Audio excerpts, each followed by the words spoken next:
It's Pia Boys, you know, Shakaroni Obama, and John to toilets now, watching all the movies that I miss. I'm Mr. talking about God. I lick you boom boom down. It's Pia Boys, you know, Shakaroni Obama, and John to toilets now, watching all the movies that I miss. I'm Mr. talking about God. I lick you boom boom down. Yeah.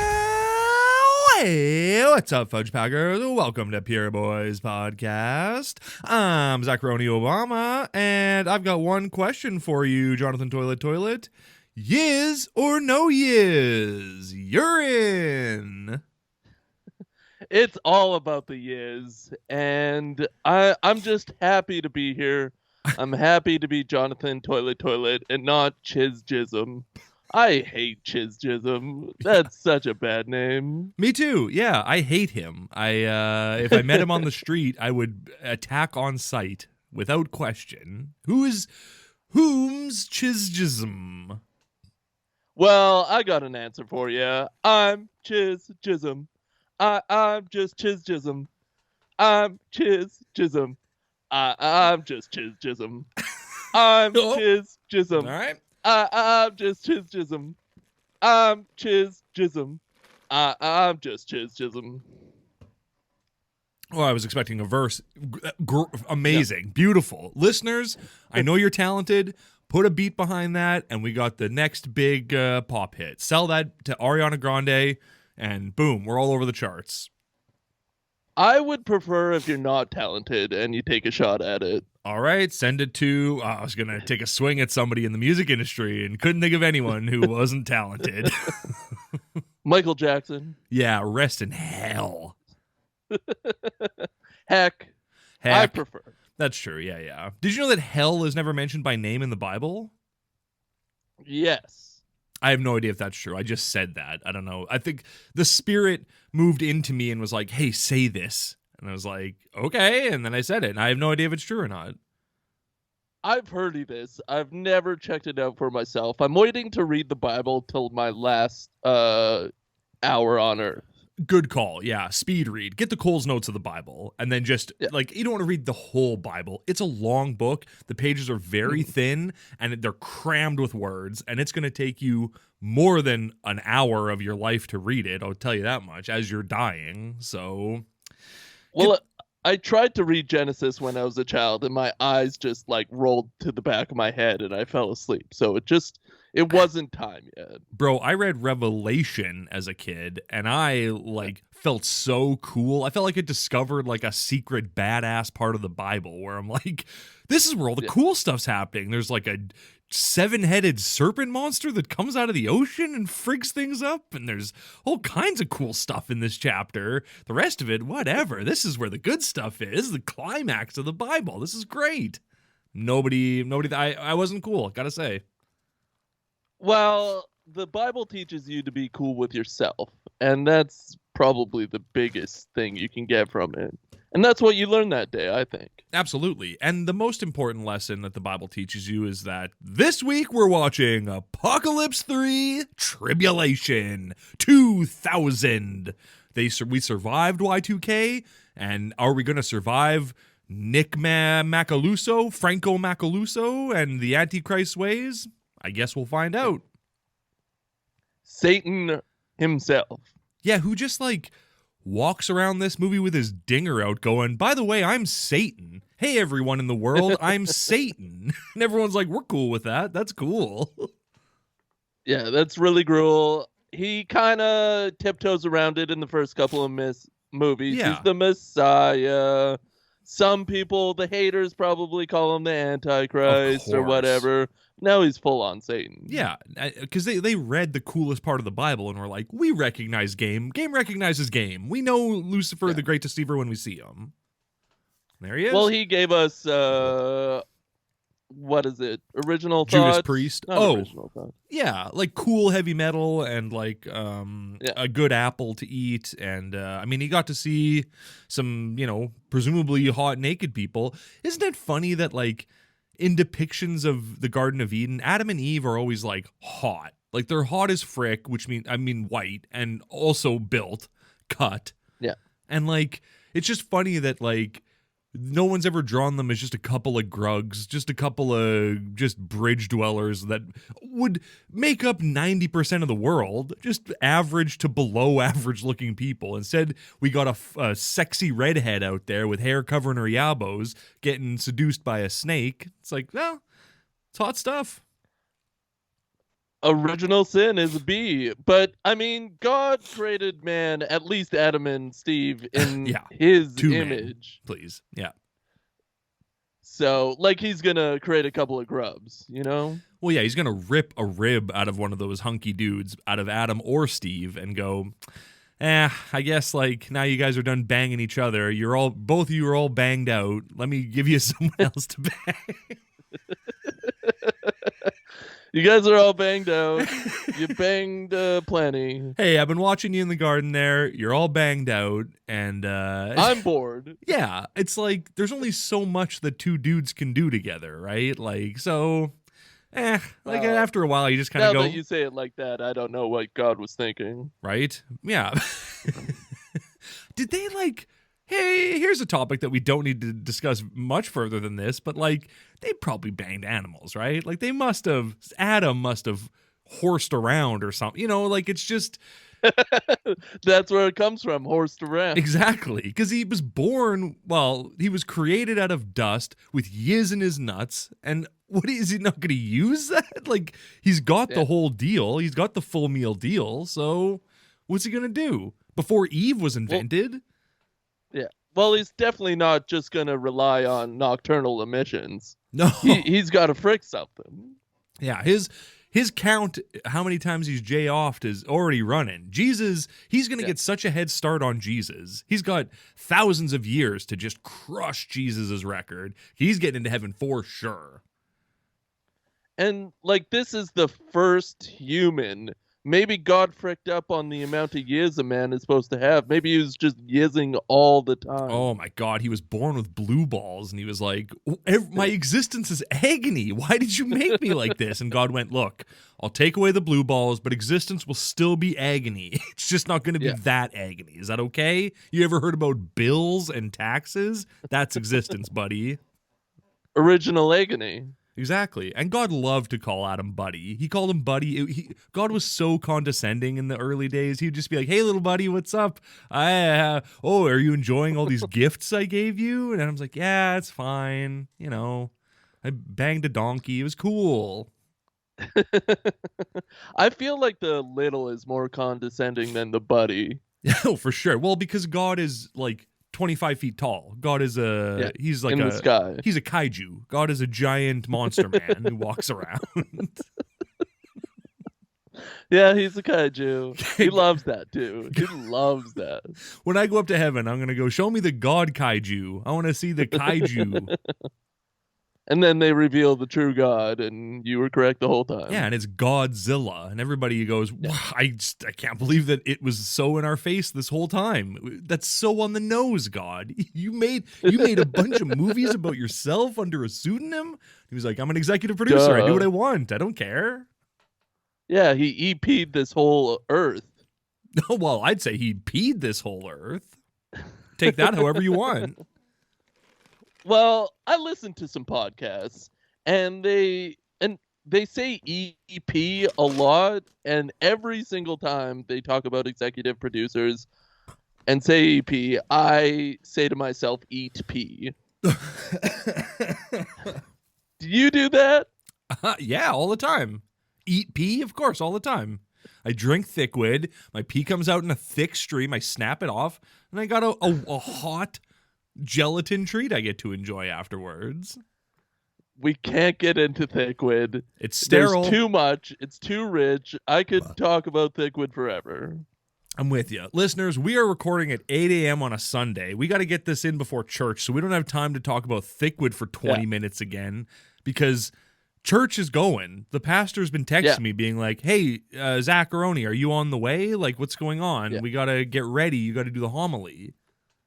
Well, we're doing the sermon today. Yeah, we wrote a 2-hour rap that we're going to perform in church, and I'm so excited to finally perform it. It starts with, you start. It's your chism thing. Yeah.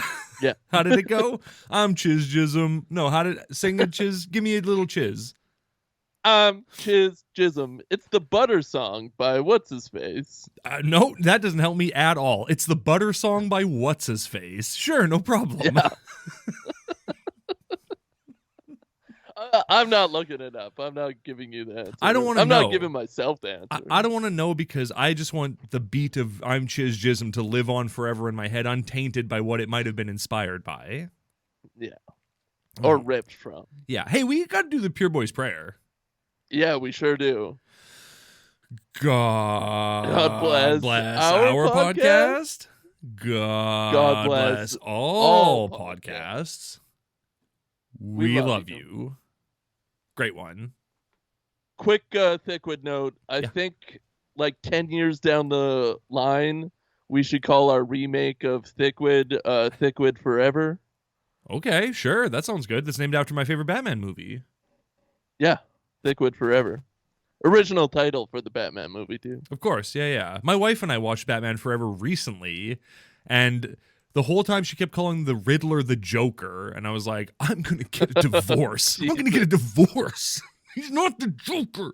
He's doing riddles. His whole thing is riddles. He's not telling jokes. But he is. He's Jim Carrey. He's telling all kinds of jokes. He's ruining that movie. Yeah. We're a couple of liberal soy boys that love our wives. Yeah. And treat them like queens? I don't know. That seems derogatory for some reason. But that is a reason to get angry as hell and yell. Yeah, of course. Scream. It's like, babe, are you even watching? Who do you think the man with two faces is? Do you think that that's the Penguin? Are you kidding me? That's a question mark, not a laugh mark, whatever that is. Not a engraved ha-ha on his staff. Are you kidding me? Sounds like a cool staff. I've never been more mad in my life. I was so mad. I was even more mad than when I was wrong about the Samson riddle. I was livid about it. Warranted. Very warranted. Your hatred is cool. Hey, if I've learned one thing from this podcast is that your hatred is cool. Jism tease. We can't forget. No. One last thing before we get into everyone's favorite segment. My wife found my old Pog collection. I was trying to keep it secret from her, but she found it. And she was going through my Pogs, and she came across this little guy, which is just a Pog of Jesus carrying the cross on his back. And on the back of it, I have written my name.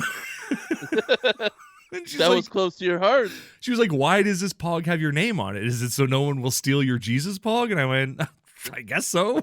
I don't know. I got it when I was like 13 or 10. I don't know. But yes. Man, that was more of a revelation than a tribulation. I can tell you that much. Hey, true enough. And just so the listeners are clear, it's revelation, not revelations. All right? It's Wingardium Leviosa, not Leviosa, you idiot. Leviosa. Leviosa. Revelation. No, just singular. It's just a singular revelation. Oh, I know how to set you off. Yeah, for real. Call the Joker. Call the Riddler the Joker. Call it one more time. One more freaking time. I'm about to bust, all right? Yeah. Hey, not in a good way. Speaking of about to bust, it's time for everyone's favorite segment of the week. The Kevin Sorbo Tweet of the Week. Kevin Sorbo is back on track. This is 9:18 in the morning on November 12th, 2021. Welcome back to Good Gut Health, Kev. Yeah, truly. We were worried about you. We're praying every day. Yeah. Here's the tweet. It's not my job to wake up the sheep. It's my job to wake up all the other lions! Exclamation point, exclamation point. Well, I mean, the lion lays down with the lamb. That's some Twilight talk. Everybody knows that. And Jesus is the Lamb of God. So Kevin said, we don't want Jesus. Step on his neck. I'm a lion. A lion hunts alone. Ignoring the fact that the hunters are the women in the lions group. But whatever, that's fine. People who call themselves lions don't care about that. They don't understand that. No, they don't understand that. I felt like this was a really cool tweet, a real Yeah. back to form for Kevin Sorbo. But the last 6 days have been hot fire. If you want to check it out, do it. Hey, if you want to check it out, do it. Yeah. That's our promise to you.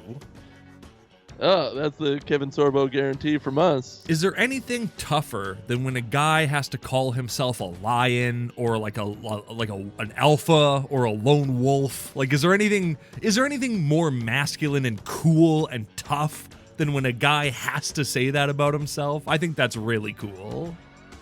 Oh, very cool. And I can just picture his home and all the murals of white tigers that he has strewn upon his property. Of course. These murals are in, every time one of his white tigers passes away, he gets another mural painted. So, yeah. Kevin's had a myriad of white tigers over his life because that's what a lion does. It buys endangered animals and keeps them as pets in their house. That's lion stuff, baby. He's very involved in lion stuff. He loves tigers. He loves lions. The whole cat community is really his. Oh, yeah. He's best friends with Jackson Galaxy. He loves the whole cat community. Oh, man. Can he get enough of it? The answer is no. No. Kevin, great job as always. Thank you. We love you. I'm glad your guts are back in order. We love your what? Family. Oh, yeah. I thought you said we love you madly. Truly, deeply, madly. Yeah, Kev, we're mad about you, just so you know. Mad about you. Do you think he almost got mad about you? Personally, I've never interacted with Kevin in any way, shape, or form. I meant the TV show. I know. Do you think he was almost Helen Hunt on Mad About You? Yeah. He had the blonde hair. He had the golden locks. He had the Hercules golden locks, and he yelled about his golden locks during the not interview. No, audition. They were like, he was like, audition interview. Do you really want me to cut off my beautiful golden hair? Rewrite the Paul Reiser character to be a woman then. I'm playing the Helen Hunt. I'm the one with blonde hair. I'm not Paul Reiser. Yeah. He's loving it.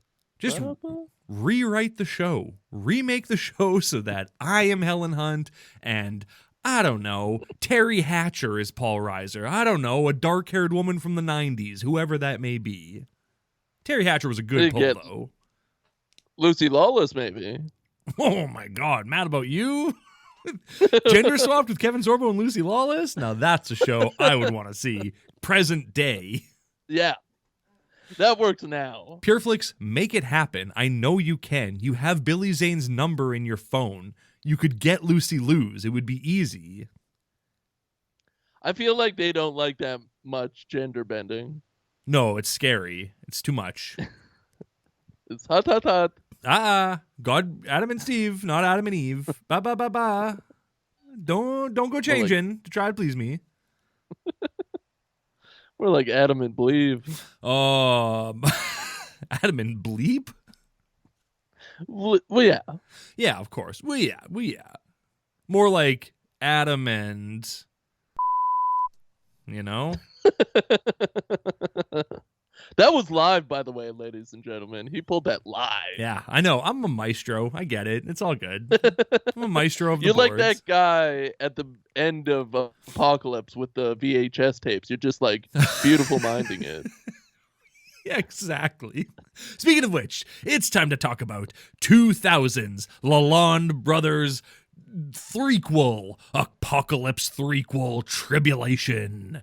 This one has the wildest cast out of the movies so far. This cast is next level to me. What a beautiful collection of weirdos this is. And there's room to grow. There's still craziness ahead. Don't get it twisted. No. Every one of these movies has some wild casting. The last one has the least wild, I think, but the next one, I think, has some pretty buck wild casting as well. Like people that you're like, this person's in this movie? And you go, yep. You bet they are. Well, this movie was produced by Cloud 10 Pictures, who I think has made all the Apocalypse movies, but I looked into them, and they're a production company that like almost exclusively produces Rapture and End Times movies / documentaries. Like that's all and they've done like 30 or 40 pictures at this point, and they're all like, they did all the Left Behinds, they did all the Apocalypse movies, they've done a bunch of they've done some 9/11 documentaries that I'm sure are very tasteful. There's one called like Between Heaven and 9/11. It's like, that's a cool name. It's a fun name that rhymes. That's cool. Between Heaven, there's a lot of stuff for Novembers in the future. Heaven and 9/11. How could you say no to that?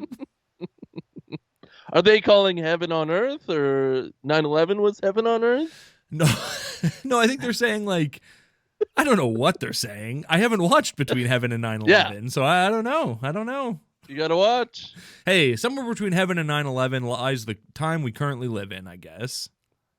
You got a trick to boost.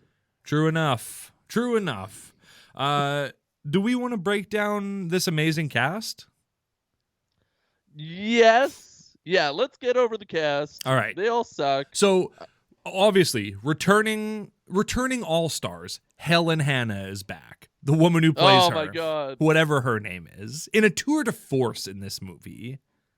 That name is so gross in my mouth this time around. Helen Hanna. It just sounds stupid. Well, that's because you're a part of the One Nation Earth, all right? You hate Helen Hanna and what she stands for.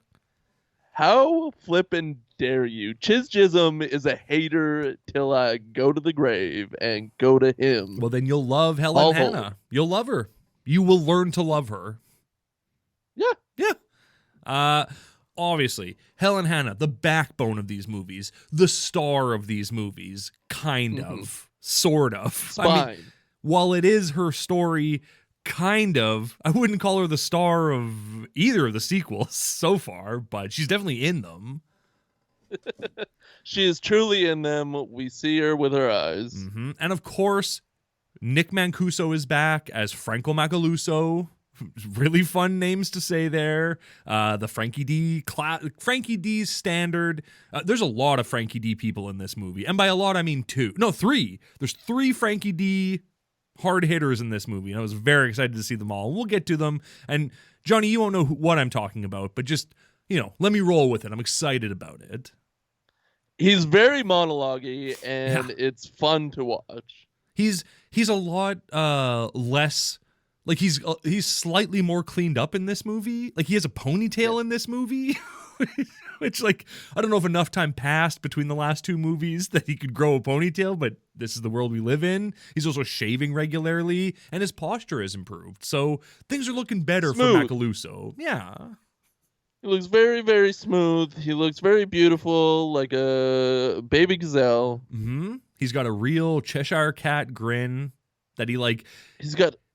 He does that a great shape to him. Oh yeah, he's got that great thing that actors do where they grit their teeth and then talk through a smile and they're like, "This is really great. I'm having a really good time." Like he does that kind of acting a lot in this, which is really fun to watch. And long diatribes of clenching his teeth and speaking through them. Oh, yeah. And you better believe I wrote down Helen's speech at the end. You better believe I wrote down her bonkers crazy speech she gives. It's great. But so we got Nick Mancuso from the Frank D'Angelo universe. We also have, introducing in this movie, Margot Kidder, star of Italian Vampire, Sicilian Vampire, The Neighborhood. She's in a few of his movies. I'm forgetting some of the other ones that she's in, but Margot Kidder is all over the Frank D'Angelo universe, which is beautiful to see her there. Love Margot Kidder. Really? She's a part of that universe. A big part of it, yeah. She's in quite a few of his. He's made 9 movies, I think, and she's in like 3 or 4 of them. Like and up until she died, she was in his movies. So Frank has she famously was Lois Lane. Oh yeah, I guess that's what she's famous for. Sure. I mean, fame is a fickle thing. Some people know some people for one thing, some people know some people for another thing. So I guess you'd know her from Superman, I guess, but I definitely would. 8-year-old me watching those Superman movies on TV was swooning hard for this lady. I get it, man. Still in this movie, I go, yeah, still got it, Margot. I know you had your mental health struggles, but you're looking good. You pulled it together. Your teeth haven't gotten weird yet, as they do later. And God is really sexy on her. Oh yeah, yeah. I mean, God's a good look on everyone, but yeah, but especially on Margot Kidder. Absolutely, yeah.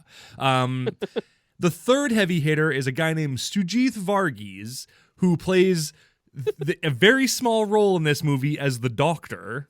But he is a Frank D'Angelo staple as well. He is the star of The Joke Thief. Like, it's him and Frank starring in this movie. He plays the cab driver that drives Frank to his, like, comedy show that he's doing. And the whole movie is just Frank and Sujith in the car talking while Frank has, like, flashbacks to his life. And so Sujith, it's just very exciting to see Sujith in this because he's an Ontario icon when it comes to low budget acting movies. And he's great in this one too, as the Doctor who without question gets people killed and then probably is killed himself. He gets his nut. Well, he definitely helps that ambulance driver get the nut, and by that I mean a bullet straight into the back of their head, so lucky guy. We'll probably get to it, but do you think that was the right ambulance driver? There's got to be like 10 ambulance drivers on duty right there. Ambulances come and go from the hospital. And Howie Mandel had been in that hospital for quite a while at that point. That's right.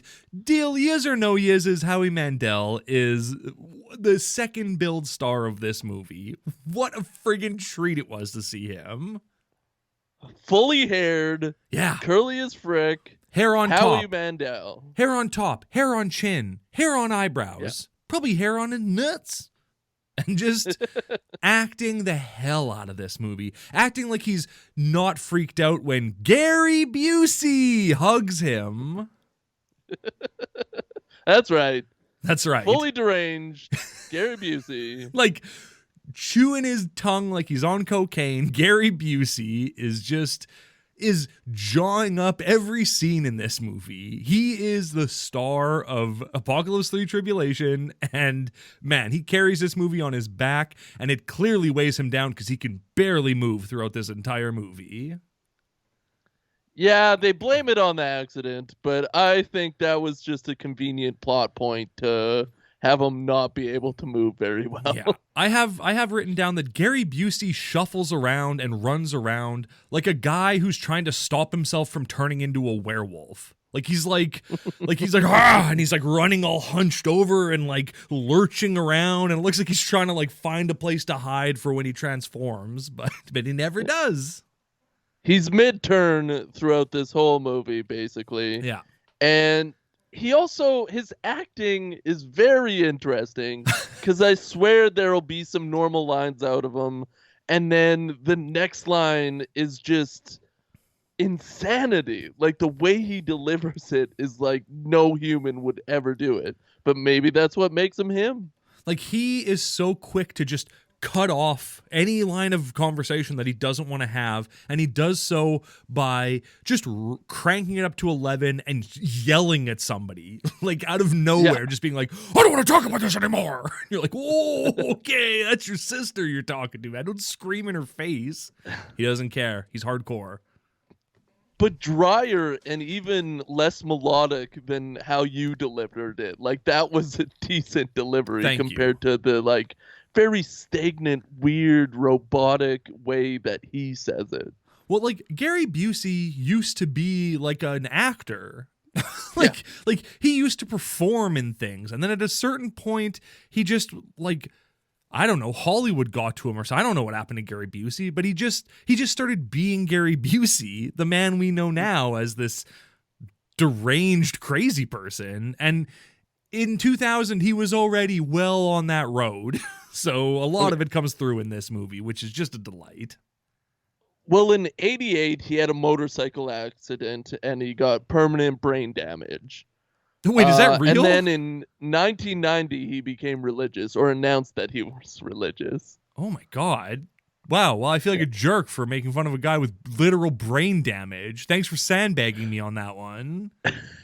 I'm just saying that he had brain damage. I think it's pretty funny. You just said he had brain damage right after I said he's a crazy person. You're like, yeah, he's got brain damage. And I was like, oh crap. Okay. But like he kept getting work. Like he did Rookie of the Year in '94 and like a ton of movies. Yeah, he did Predator 2. Accident. Yeah, of course. And like that accident, well, he did Apocalypse 3 Tribulation after his accident. He surely did, and we're all here for it. Yeah, if you told me that he wrote the script for this movie, I'd go, sure. But why not? Definitely why not, but you gotta appreciate the Lalonde genius of it all. The through line of that VHS tape, the through line of Helen Hannah's life, man, what a delight this trilogy has been up to this point. I can't wait to see what the rest of the quintology looks like, but up to now, I've been loving it. Well, they really know how to make a series. Like, every movie has built upon the other one. Mm-hmm. Successful in directing, editing, and acting is another thing. But as far as the structure of the series goes, it's pretty on point. I will say, though, it kind of feels like we don't really move forward in the story. Like, after like this one and the last one, both, you kind of end up at the same place in both movies, it feels like. I don't know. It's just, we'll get to it, but like the resolution of a few of the movies is like, okay, but I know that in the next movie, you're just going to undo everything that happened in this one. Like, we're at the end of this movie, we're going to go, yeah, they did it. And then the next one's going to be like, and then they were all killed and nobody cared. It's like, oh, crap. Like, oh, damn it.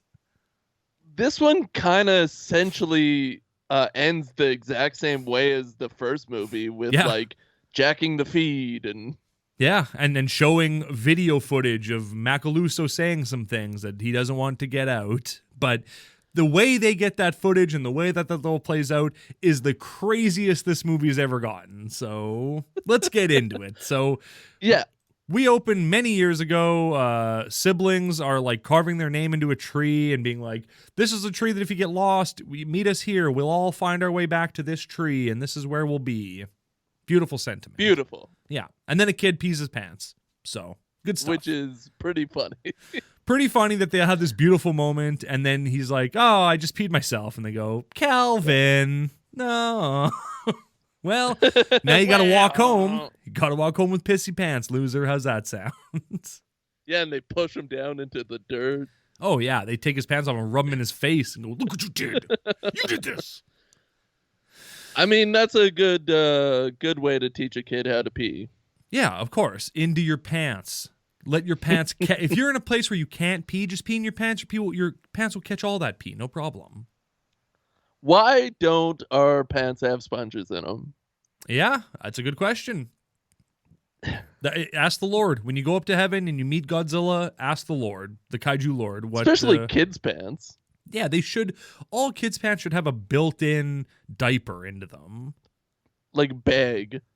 Yeah, a trash bag that they put their legs in. Kids should just be forced to wear trash bags is what I'm trying to say. Underneath their clothing. Or as their clothing, whatever. I don't care what happens to kids. They're kids. Take care of yourself. Get it together. I want to see normal, but no weird. No, of course not.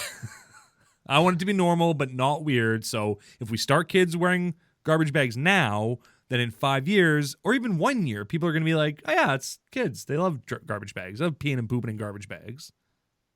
Yeah, cool. We're on track. Yeah, real cool. Dear God, please protect this tree and ensure it stands forever. Oh, I'm peeing my pants. Beautiful way to end that scene. A great way to transition into the future, too, is a pee story. Exactly, yeah. Yeah, and so we cut to the future of then, but the past of now. Does that make sense? Like, we're not even in the present of the movie yet. We're, like, slightly before the present of the movie. So we're in, like... Yeah. In like October 1999 or so, I don't know, but we're just a little ways back. I'd say we're about 6 months before the rapture. That's probably a better way to put it than the convoluted way I'm trying to explain it. Yes. So before the first movie, we might even be closer than that. We might only be like a week before the rapture. or like a couple of because weeks. the events are happening. Yeah, things are moving. So we find out, we cut to this huge house, a bunch of people in it, Gary Busey, Margot Kidder, and some other guy, and the three of them are siblings. Gary Busey and Margot Kidder, siblings, I guess. Well, she's the old girl from the first scene, and he's the little kid that doesn't pee his pants. Gary Busey would never do that, but his stupid brother, no-name actor, definitely peed his pants. Yeah, and that's the thing, is like, there's a lot of no names mixed in with some big names, and you're like, well, I can tell who's going to be here for a while and who's getting out of this movie immediately. And that's the big names. You're gone. I honestly thought Pee Pants was not going to show up. That he was going to show up in that first scene, and we were never going to see him again. No, he's important, kind of, I guess. No very one's important. important. Oh, very important, yeah. Howie Mandel is, I think, in the house. He's in, like, the basement using, like, a Ouija board or something. Like, I don't know what it is. It's like a round... No, is it... Yeah, it's like a round board that says, like, Taborrak on it. And I don't know what a Taborrak is. I've Googled it. All that comes up is a Canadian economist named Alex Taborrak. I don't know what a Taborrak board is. Do you? I have no idea. I think it's a mystery that's unsolvable. It's probably some Macaluso trick. Well, yeah. Well, what it probably is they couldn't secure the rights to Ouija board, so they made their own Ouija board and called it something else, named it after, I'm sure this Alex Taborrak is from Ontario or something like that, and the Lawns were like, I don't know, call it a Taborrak board. That's good enough. That's a interesting name, and, you know, Alex is a very popular guy here, so let's tribute him. Tribulation, by naming our stupid board after him. Maybe, like, he's a drinking buddy of the Lawns. Who knows? Maybe he helped finance some of this movie. He's an economist. He's a money man. Maybe he greased it a little bit. We'll see. Well, we won't see. Howie Mandel is on Macaluso's, sorry. Well, Nick Mancuso, yeah. Sack. Yeah. Oh, yeah. He's deep in his sack. He's in the folds and wrinkles, wallowing around. Couldn't have said it better myself. Yeah, he loves what he has to say. And this is before Rapture, so we don't know he's Satan yet. Right now, Macaluso is just the head of the European Unity Project or something like that. Like, it's different in this one. In the other ones, he was the head of the European Union. In this one, he's the head of the European Unity Project, I think is what it is. I have it written down somewhere in my notes. I have it written down. We'll get to it. But it's just like, it's just weird that they've decided to change it. Did they just forget what they called it in the other movies? Well, the EU probably was calling and was like, hey, buddy. Hey, little buddy. Hey, little buddy. Don't do this anymore. Hey, little buddy. Don't do this anymore. All right? Yeah. Hey, little buddy. Listen to Eddie Money. You know, Two Tickets to Paradise. Great song. I am God. Stop doing this. Exactly. Let me EP your movie, but that's as far as I go. Eat pee. Howie Mandel is like on edge. Like, he is like on the edge of a psychotic breakdown in this movie. In real life, he's fine. In this movie, he's on the edge. He makes Gary Busey look sane, and Gary Busey literally has a brain injury. Mm-hmm. Do you think this pushed Howie Mandel over the edge as far as like washing his hands and stuff? Well, I could tell you, being hugged by Gary Busey would certainly make me wash my hands more. I'll tell you that much. They hug once, and I'm harping on it like all they do is hug. I didn't clock it at all. I clocked every time someone touched Howie Mandel because I know he hates it. And so I had made very clear counts of how many times people touched Howie Mandel, with the exception of like there's not even a shot of doctors like wrangling him onto the table or anything. I think Gary Busey is the only person that touches him in this whole movie, and it's a hug, which is the worst. During Deal or No Deal, yeah, let's the talk greatest about it. run in showbiz history, Easily. Do you think they had somebody specifically paid to tell people not to touch Howie Mandel? Yeah, his name. They would have had to tell hundreds of people. Yeah, his name is Howie Mandel, and he would just go up to the people and go, "Hello, nice to meet you. Don't touch me. My one rule is don't touch me." And then everyone, as soon as they got 10 grand, would just run up and scoop him up and carry him around. And you can see Howie's eyes bugging out and his arms starting to flail, and they don't care. You're ours now, Howie. That's the thing people don't know about Howie Mandel. He's lighter than air. Like, anybody could pick him up just with no musculature at all. Yeah, he's filled with thickwood. He's got a high voice because of the helium. You can carry him around, no problem. Throw him over your shoulder like a Continental Soldier, and he'll do whatever you want. Helium makes it healthy. Hey, yes, that's right. So Howie Mandel, Macaluso lover, and they're like, he's trying to convince everyone in the house that Macaluso's right, that he's like, oh, but in order to do it, he tells this crazy story that starts off with, have you ever heard of Dr. Emerald Fugamoto? And everyone goes, Nope. No. What is that? And apparently, Fugo these nuts. hey, there's an island where they ran an experiment where there's like mountains in the middle of the island and monkeys on either side of the island, on either side of those mountains. And the monkeys on one side, the people threw bananas in the sand for them. And then one monkey started dipping the banana in the sand, or dipping the banana in water to get sand off of it. Then the rest of the monkeys did that on one side of the beach. And then a monkey came over from the other side of the mountains, and he saw them dipping bananas in water. So then the first time he dipped a banana in water, all the monkeys on the other side of the island started dipping bananas in water. So the theory is that if enough people think or believe something, then it will affect everyone else, and then everyone will think or believe that thing. That's like the whole crux of this movie, is that if we unite our minds, we can do anything, essentially. Yeah, apparently all the monkeys in the world started doing this thing. Oh, yeah, that's right. After, and then all the monkeys started doing it. You're right, yeah. Which, like, how in the hell would you prove that? How could you study that and go, yeah, look, 6 months ago, all the monkeys started dipping. And you're like, packing, baby dipping. Packing dingers. Packing some Schwazi Dingmans. That's cool.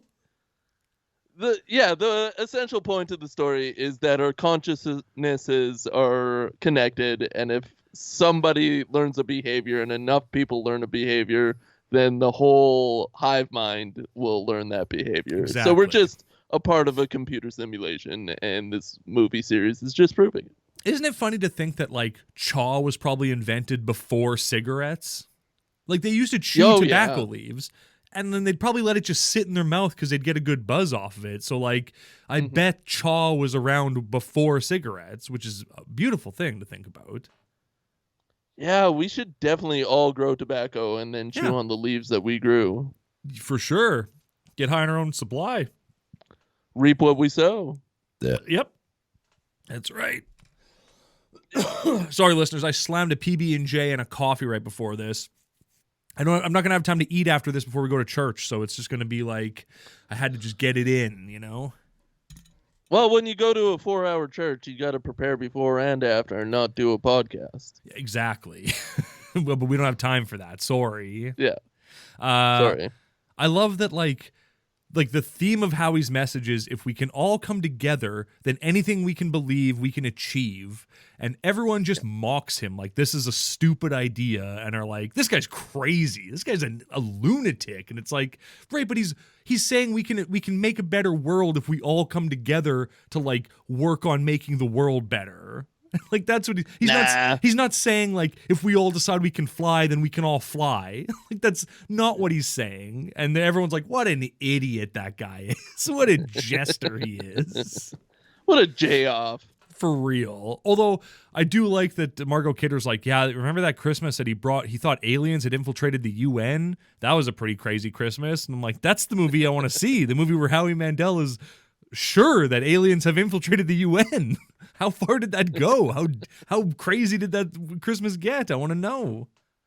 Who knows? Maybe Apocalypse 5 is the prequel of Howie Mandel's life. Oh my God, that would be great. I want more Howie Mandel. Yeah.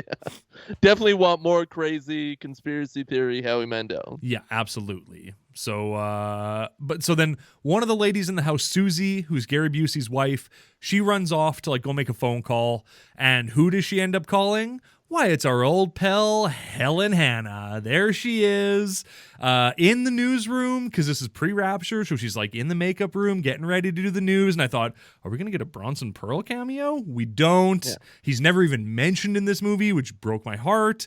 But fine. We will let his memory live on in us.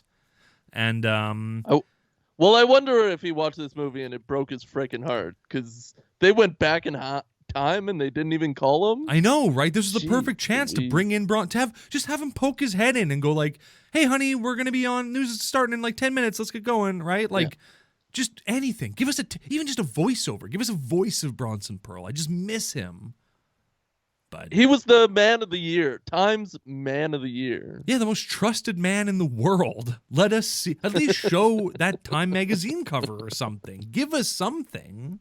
But there wasn't a Time person of the year this movie, was there? No, there wasn't. I'm sorry. But not a year hasn't passed since the last one though. So maybe in the next one, when more time has passed, maybe we'll get another man of the year. Maybe it'll be Gary Busey in that one.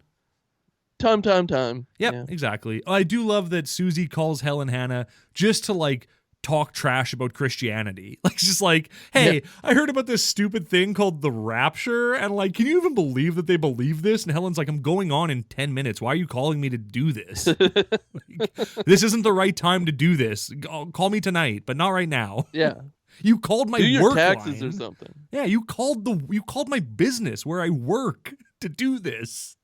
You had to get through a switchboard operator to get to me, so you could talk mess on Christianity for no reason. But fine. Why is there even a phone there? I mean, she's at her desk right before she goes on. Yeah. What are they? Hey, you got a quick phone call. By the way, news is canceled. Hood. Yeah, the stations decided to go in another route. We're not doing news anymore. We're not a news network. That would have been cool. That probably would have saved society. Probably would have if we destroyed news. Oh, the enemy of the people. Kevin, are you here? Hard-hitting facts. Kevin, can you hear me? Where are we here? So, Gary Busey is like, I gotta go patrol the streets. I'm a cop, by the way. Don't let my giant gut fool you. I'm a cop. And that's pretty much how it's presented in the film. They talk and they talk. Eileen's super religious, and she's like, "Oh, believe in God, guys." Yeah. And then all of a sudden, Gary Busey gets a call, and it's revealed he's a cop, and then he's out the door. Yeah. Eileen is Margot Kidder. Susie is Gary Busey's wife. Before Gary Busey leaves, he goes into like a secret. Well, he goes into a drawer and pulls out like a big honkin' wedding ring, and he's like talking to his brother-in-law, being like, "I'm gonna give this to my wife on our 10-year anniversary when we go to Rat Lake, the most romantic lake in the world, and I'm going to give her this diamond ring because I couldn't buy her a nice ring when I proposed 10 years ago." And her brother's like, "That's nice. Don't get killed on shift. Bye." He said, "Okay, bye." And then he leaves. Yeah, they talk about Ermelot, and then he's out the door. And Susie has to kiss Gary Busey so many times before he leaves. He's like, "I've got something for you, but it's a surprise." And she's like, "Can you tell me what it is?" And he goes, "No." And then she's like kissing him a bunch, being like, Tell me. Mwah. And he's just like, and he had to do that take like 100 times because he kept telling her. Yeah, exactly. It's a ring. Oh, crap. Oh. I'm sorry. Cut. Can we do it again? Can we get her to kiss me like one last time? Can we do like only 15 kisses instead of 16 kisses? My wife is getting very mad about all the kissing I have to do. Here it is. Macaluso is the president of the European Unity Project, and those initials are PEUP. Pupe. Did you pause that, go back, and like watch that a couple of times? I did, and I had a good laugh at pupe. You gotta pupe. You gotta pupe. So there's a bunch of then we cut to a bunch of cultists, I guess, that are standing around a table. I like this scene because it's all done. It's a panning shot like that pans around this table of cultists like twice, I think. Pans all the way around them and like is going around the outside of the circle while the one cultist is talking about how they're going to rebuild the Tower of Babel and like I don't know how they're going to start spreading the word of the Antichrist. But it's all done in one take. It's like really impressive. Like he delivers this monologue, the camera's moving the whole time, and seamless. Looks really good. I gotta give it up to him. It's a good shot. They took a lot of shots with the camera work in this movie. I mean, the best is yet to come, but they really went for it. Absolutely. So the cultists are like, we need to test the waters to see if people are open to our message about the haters and Macaluso. So is the subject ready? And they're like, yeah, there's this guy named Tim Tucker, who I was like, Tim Tucker. I hope you're the star of this movie. Poor freaking Tim Tucker. Yeah, poor Tim Tucker. They give you such a beautiful name, and it's wasted on Tim Tucker, who I love the way they describe him, though. They go, oh, Tim Tucker. Hey, it's Tim Tucker. Tim Tucker teaches a course in psychic phenomena. This guy's mind is wide open, which I really enjoyed. Like, this friggin' idiot. I was kind of in and out of this movie so far. Yeah, it's got Howard Mandel. Yeah, it's got Gary Busey. And I was kind of in and out, but as soon as I heard the name Tim Tucker, you're kind of just in like Flint. It's a perfect name. Hi, Tim Tucker.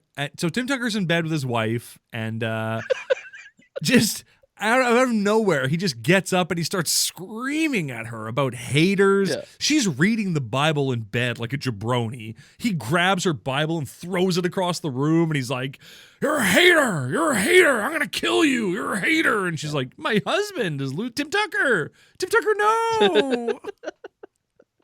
Yeah, he has some sort of brain aneurysm, and then it's all insane from there. He just goes absolutely bonkers. He turns into an ONE agent. Yeah, pretty much. Yeah. He's like, do you think her name was Tammy? Do you think his wife's name was Tammy? Tim and Tammy Tucker? Yeah. Tim and Tammy Tucker. That's cool. That is cool. If my name was Tammy, I would seek out a Tim Tucker just to marry. I mean, even in my present life, I might seek out a Tim Tucker to marry. Hello, Tim Tuckers. I want to marry you. Calling all Tim Tuckers. Smith. I'm Tammy Faye Baker. Tim Tucker, come get me. Tim Tucker, come get me. Yoo-hoo, calling all Tim Tuckers. Why isn't dating services done by radio? That's a good question. Why isn't dating done by people standing on their front lawn going, "Yoo-hoo, hello, any Tim Tuckers out there?" Or whatever your preferred lover's name is. Oh, I need a big old Tim Tucker in my life. Roll me up. Roll me up and split me in half, Tim Tucker. Please. Tim Tucker. Tim Tucker.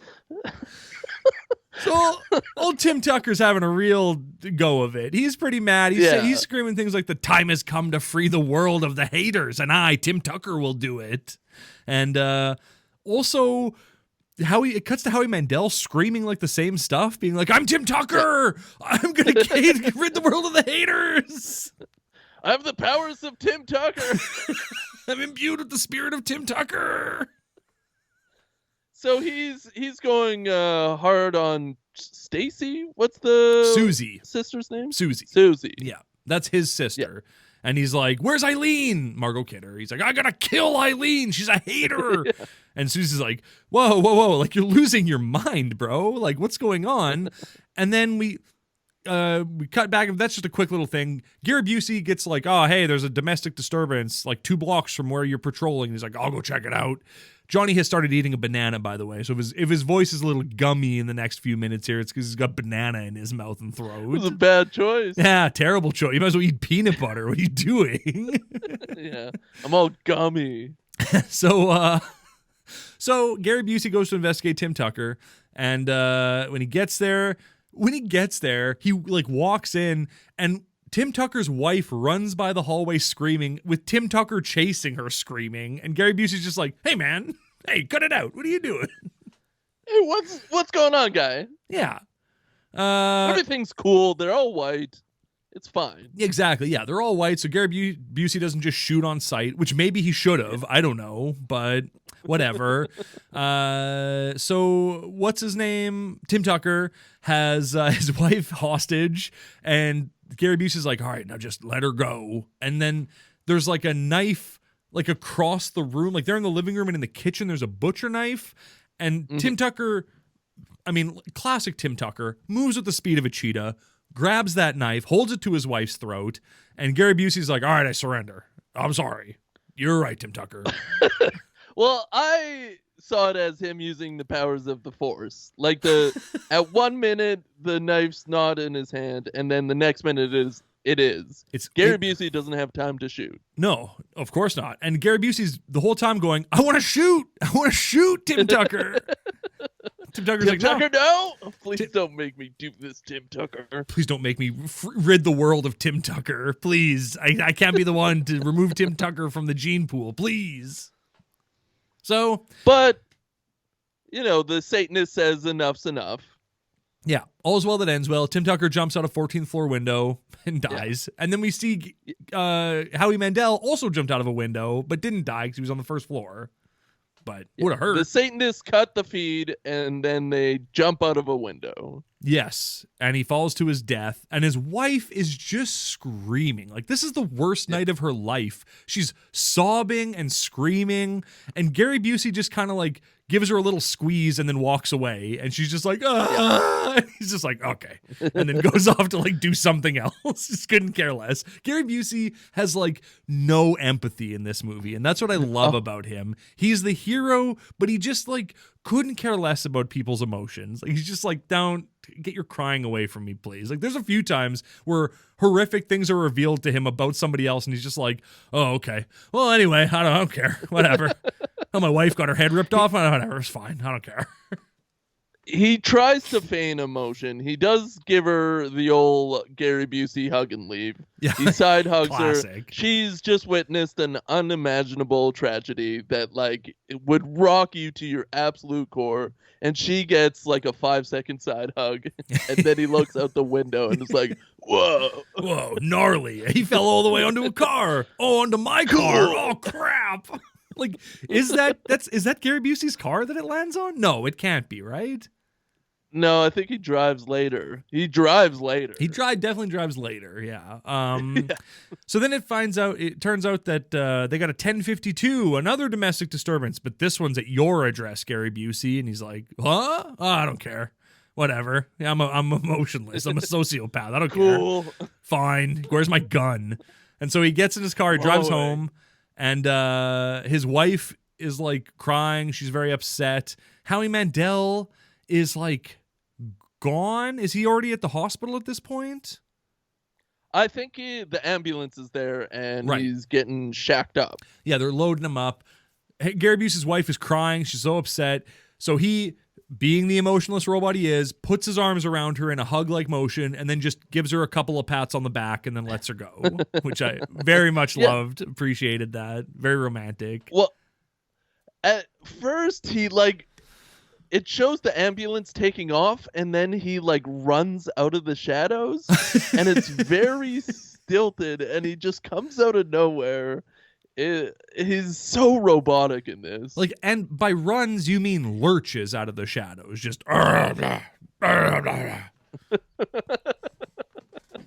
He's a Sam Squanch in himself. He should definitely play the Sam Squanch. It's a great idea. He makes the noises he makes when he moves are unlike any other noises I've ever heard a person make when they move. Walking, running, any of those things just seem to like gum up his gears. Like, he just can't seem to like get his body into motion without hurting himself in some way.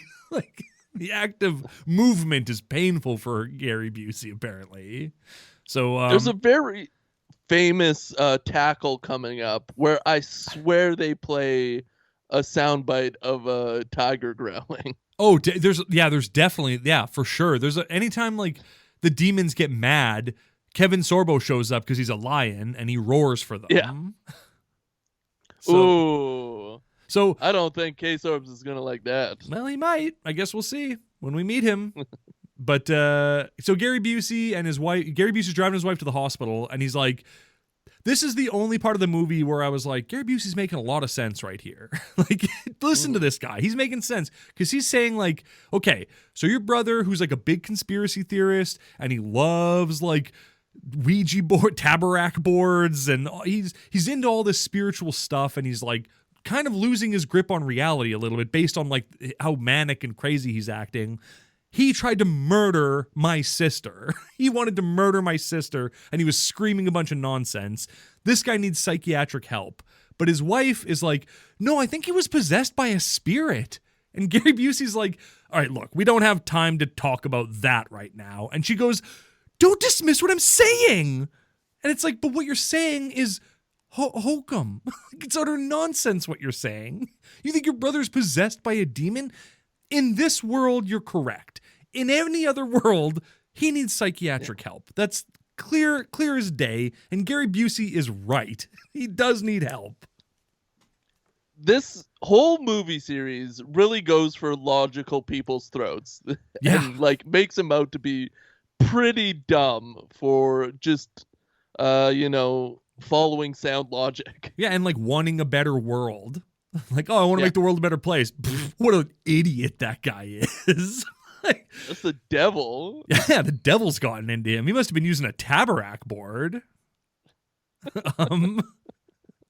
So I love that he's like, well, what was he saying? And she's like, well, he was talking about that Macaluso guy. And it's like, yeah, he does that all the time. So that's not anything different. That's not evidence that he's been possessed by a spirit or something. And then he was saying haters. And Gary Busey tunes right into that. So he was pretty excited to see it click and him go, maybe all this God stuff is real. Maybe. I'm not a believer yet, but I guess we'll see. They really missed out on an opportunity for Howard Mandel to yell Tim Tucker. That would have been fun. I'm Tim Tucker! That would have been great. So they get to the hospital and they meet Sujith Varghese, Dr. Sujith Varghese, acting the hell out of this role. Just living it up and just inhabiting the life of a doctor for the 3 lines he gets and then he leaves.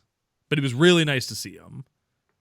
Very smooth-skinned, beautiful actor. Yeah, it only gets better with time. If you see The Joke Thief, you'll see what I mean. He is a tour de force in that movie. Well, he must cream. He's got to be cream. Of course he does, yeah. Of course he creams, yeah. Of course. Sujith, if you're listening, write us at Pure Boys Podcast on Twitter or pureboyspod@gmail.com. Let us know if you cream, all right? Well, let us know what you cream, because you probably cream. Hey, that's a good point. I'm Tim Tucker. So they get there. Sujith does his thing. He leaves. Susie's like, I'm going to go see my deranged brother. Like, my brother's having a psychotic break. And Gary Busey just is like, okay, I'm going to get coffee. Just, again, sociopath. Go with your wife to support her while she's there with her brother. Instead, he's like, I'm just going to go to the crappy coffee machine, have a sip and spit out coffee all over this hospital floor. That's what I'm going to do. Sometimes that crappy coffee is pretty good, though. Yeah, in the right situation. Not in this situation. He hated the coffee in this situation. But I will give them props. There's really coffee in his cup. Usually in movies, you can, like, it's something that it's such a small thing, but it irritates the hell out of me in movies when you can tell that whatever they're drinking out of is empty. Like, you can tell when people move an empty cup, it moves different than a cup with liquid in it. And the way they drink, the whole thing, when people can't fake drinking very well yet. It's a skill actors haven't mastered, and it bugs the heck out of me when I see it in movies because I have nothing better to get upset about, I guess. I think sometimes an idea gets in to your head that informs how you view the movies. Because, like, when I found out that, like, actors don't actually eat or don't like to eat when they're acting, which makes a lot of sense. But once that idea was put in my head, I cannot enjoy an eating scene in a movie anymore because I see them like holding their fork and then putting it back down Yeah. or like nibbling at something and not actually eating. It's very frustrating to watch eating scenes now. It's one of the reasons why I love Brad Pitt is because he eats. He just eats in his movies. You see him, he'll just finish a bag of chips as a scene starts and go, yeah, that's my character trait. I'm an eater. You go, cool, Brad Pitt. Props to you, man. Enjoy your snacks. You've earned them. We love you, Pitt. We love you, Pitt. My cat Storm has to get like fluid injections because she's old and her kidneys aren't doing very well. So we got to give her fluid injections. But when we do, all the fluid kind of settles into her armpit. So she gets a big baggy armpit. And we always call her Fat Pit. So that's just a fun little, that's a fun little wordplay. Yeah, like Brad Pitt, you know, we're like, what's up, Fat Pit? And that's just a little thing for the hip hop heads out there. Use it any way you'd like out there. We are here for you, and God is here for us. And we are the Watchers, so here we are. So Margot Kidder shows up at the hospital, and she comes in. She's like, "Oh, I heard that Howie Mandel had a psychotic break. Is he okay? What can I do?" And Gary Busey goes, "Look, I know where you're going and what you're going to offer, and that's not what he needs right now. He doesn't need your God stuff right now." Which I thought was pretty funny that he just cut her off and was like, "Yeah, you're not going there to pray or any crap like that." Well, you can see it in her eyes. She wants to say, God, God, God. Let's do God. Yeah. We got to God him right now, which is correct, but... Yeah, but not in the world. In this world, yes. The irritating thing is in this world, yes. In the real world, no. But she's like, Gary Busey, if you would just change, and then he explodes and is like, change my what? My life? My mind? And she's like, yeah, that's right. I said, you don't believe in God. He said, I never said I don't believe in God. And then she goes, well, do you believe in God? And he goes, oh, well, it's not as simple as if I do or don't. So yeah, it is, man. It's simple. He's very cagey about it. I feel like this is the first Gary Busey blow of the film. For sure. But Gary Busey's he's spitting facts in this scene. He goes, you don't have to open a Bible to believe in God. And she goes, yes, you do. He goes, you believe all this stuff is real? And she goes, it's real, Gary Busey. He's like, well, this is why people don't believe in this stuff. Like, yeah. I don't know. It just seems like, call it God, call it the universe, call it energy, call it whatever the hell you want. It's all the same thing. It's all just a thing that people believe in that maybe has control in life or whatever, has some kind of vibe with us or whatever. But like, to go, yeah, Adam and Steve and Jonah and the whale and all that stuff, Tower of Babel, that's all real. It all really happened, is like, well, you're not going to win smart people over with that argument. You need it's okay to believe in a higher power. Just this stuff is, come on, guys, ridiculous.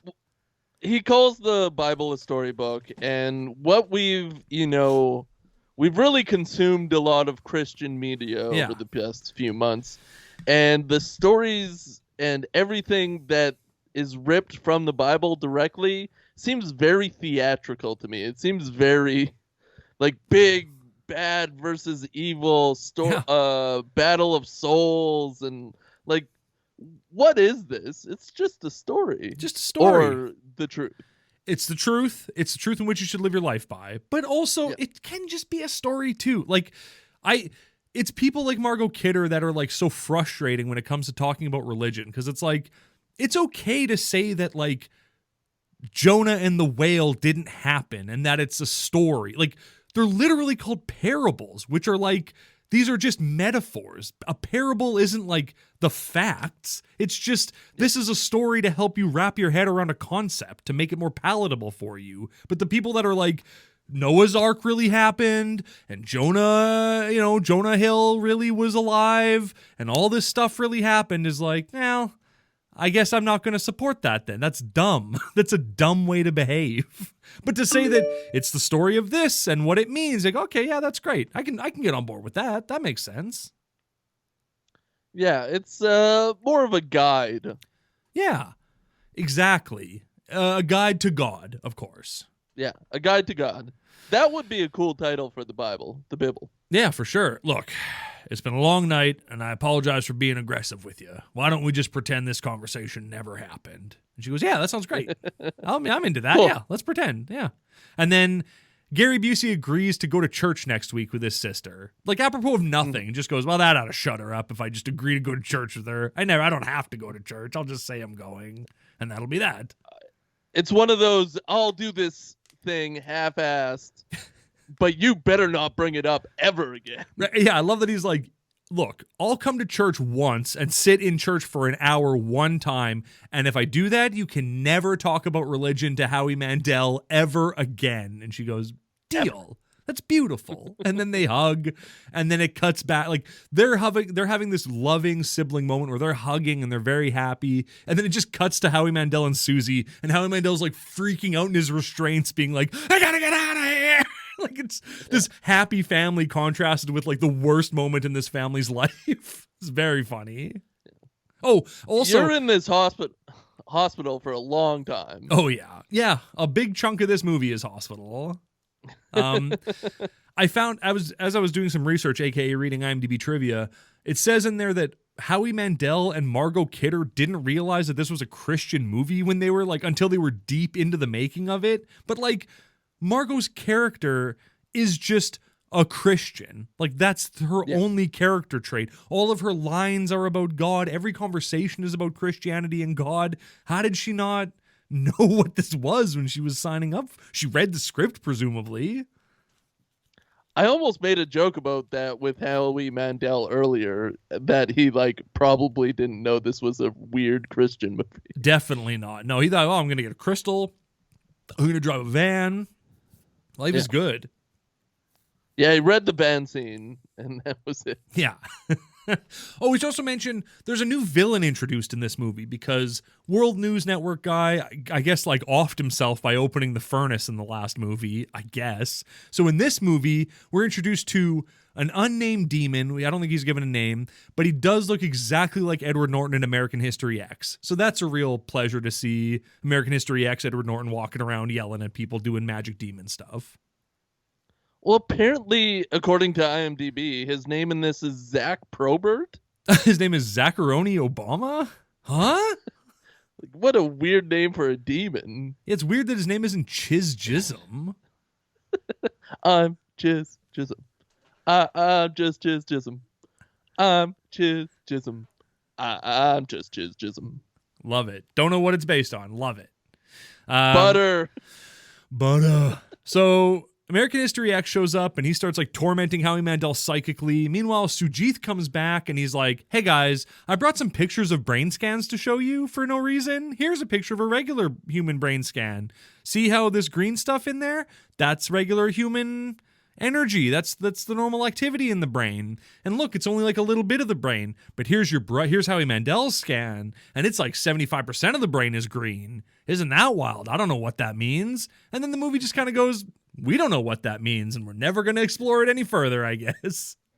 Hang it up. I think it's one of those cliche 90s, early 2000s scenes that you had in a lot of movies. They're like, oh, look at this MRI technology. Look at all these brain scans. Activity. Well, and I think it's like, hey, imagine if we only use 10% of our brains. What if we use 90% of our brains? And it's like, well, we do use 100% of our brains. Like that's wrong. That thing about we only use 10% of our brains. That's not true. We use our whole brain. Our whole brain is being used all the time. It's just that some of it's used more than others, right? So storage. There's a lot of storage going on. Yeah, we got a lot of junk in our trunk, our brain trunk. Yeah. 75%. Yeah. So Susie's out there trying to convince everyone not to like drug her brother up, Howie Mandel, and not to like commit him to this insane asylum. And meanwhile, he is like freaking out in the other room because he can see American History X, who's like torturing him psychically, and he's like, like screaming and thrashing. And then everyone runs in to like help him, and he goes, you can't see him? You can't see that guy? It's like, no, they can't see him. So you're literally acting insane right now. Like, so sorry, you need to be drugged and put in a hospital. Because to everyone else, you look bonkers on the outside. So it's the way it goes. But instead, it really seems from all the context that you see from the outside that you're having a psychotic break. I'm sorry, but you can't go home right now. Yeah, except they break him out. Margot Kidder shows up and is like, we got to break this guy out of here. And they go, okay. So Susie and Margot Kidder and Howie Mandel break out of the hospital while Gary Busey has gone down to the morgue to look at an autopsy because he's a crazy person. He sticks around. For sure. I love that Gary Busey is a cop, but he doesn't wear a holster. He just tucks his gun into the back of his pants. And I'm like, I don't think that's standard. I don't think that's like what cops do, is it? It seems dangerous to have a gun just in your butt crack. I think it's about the danger of the idea of shooting yourself through your butt crack. Because nobody wants to do that on purpose, but everybody wants to do that on accident. Right. He doesn't want to give himself a Cheddar Bob. He wants to give himself a Cheddar Busey. Yeah. Yeah. Imagine just that hot metal going right betwixt your gluteal crease. I mean, ooh-wee, that sounds cool. Oh, yeah, that sounds hot. Put that hot, Literally. grease that hot metal between my cheeks, please. Oh, yeah. So, turns out there's ONE agents in the hospital, and we can tell because they're wearing black suits and white button-up shirts and all the way up with crisp collars and no ties. Although their collars aren't as crisp as Jeff Fahey's in the last movie, they're a little sloppier, probably because they haven't really tightened it up yet.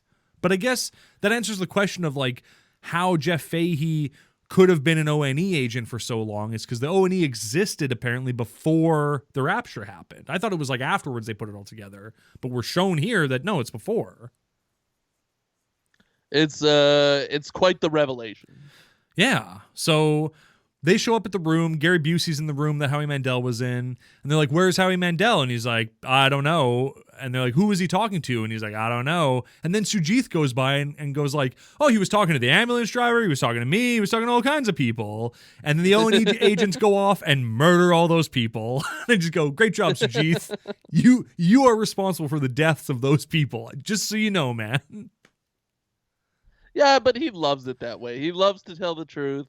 And, So help me God. you know, it's out of his hands at that point. Mm-hmm. Even when Gary Busey is staring him down to shut the frick up. Yeah.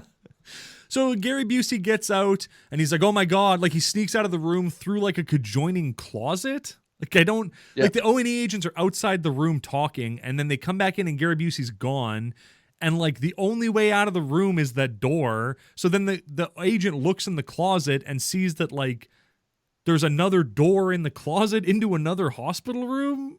But like you wouldn't have conjoining closets in a hospital room, right? Like, that seems weird and I think dumb. I thought it was implied that God did some kind of magic trick. God does do a bit of magic in this movie. There's a bit of God magic for no reason with Gary Busey. Like there's the time where he's hiding in the closet and then the guy is like looking at the ONE agent is looking at this is a different closet later. God just loves closets. He loves messing with the closets. Gary Busey's hiding in a closet at his house later, and an ONE agent walks up to the closet, but from his perspective, it's just a blank wall. There's no closet there. And then Gary Busey gets away. So I don't know. When in doubt, trust the closet, I guess. That's really only where God's powers can, focus is in closets. Exactly, yeah. Oh, man. We're like an hour 17 into this episode, and we are just getting to the car accident. Yeah. So Gary Busey's driving home. He realizes, oh my God, they were all telling the truth. ONE is real. The Antichrist is real. I have to warn my family. He comes around a corner, and he's driving down the street, and a semi's coming down the street right towards him. And then he tries to turn, but he can't turn his car anymore, and he can't step on the brakes anymore. Like his car just stops working for some reason, and he gets into a head-on collision with a semi truck, and then cut to black, and oh boy, Gary Busey. Yeah. I think it's implied that it's the Satanists and the ONE that like stop his car from working so that he crashes. I guess. Who knows? But. So, bam, he's hit by, and we get to see what it would look like to be in a car that's hit head on by a semi, and it's kind of intense. Like, it's pretty crazy. Yeah. So, kudos to them. It's definitely not tense. There's some great practical effects in this movie, and this car accident is one of them. Like, we see, they clearly put a camera inside of a car and then smashed a semi into it, because you see the whole thing. It's pretty cool. So at this point in the film, I'm thinking this is a Macaluso origin story. This is a prequel. Yeah. We're going to get some information about what's happening before the rapture, Mhm. and then it'll just end, a little bit before the first movie starts. Yeah, or it'll end with the rapture from a different perspective or something. Yeah, exactly. Yeah, but that's not, well, we don't know. Whoa. So, whoa. All of a sudden, we're in Gary Busey's head. We wake up in a hospital room in Gary Busey's head. He immediately starts kicking his legs around, and it's a dark, dingy hospital room, very creepy looking. And so he gets up and he's very disoriented and confused. Again, we're all first person here. We know it's Busey because we can POV. we can hear Busey's noises, so we know it's him. As he moves, he makes noises. So he stumbles into the bathroom, turns on the lights, and we get our first look at Busey with shoulder-length hair and a big full beard.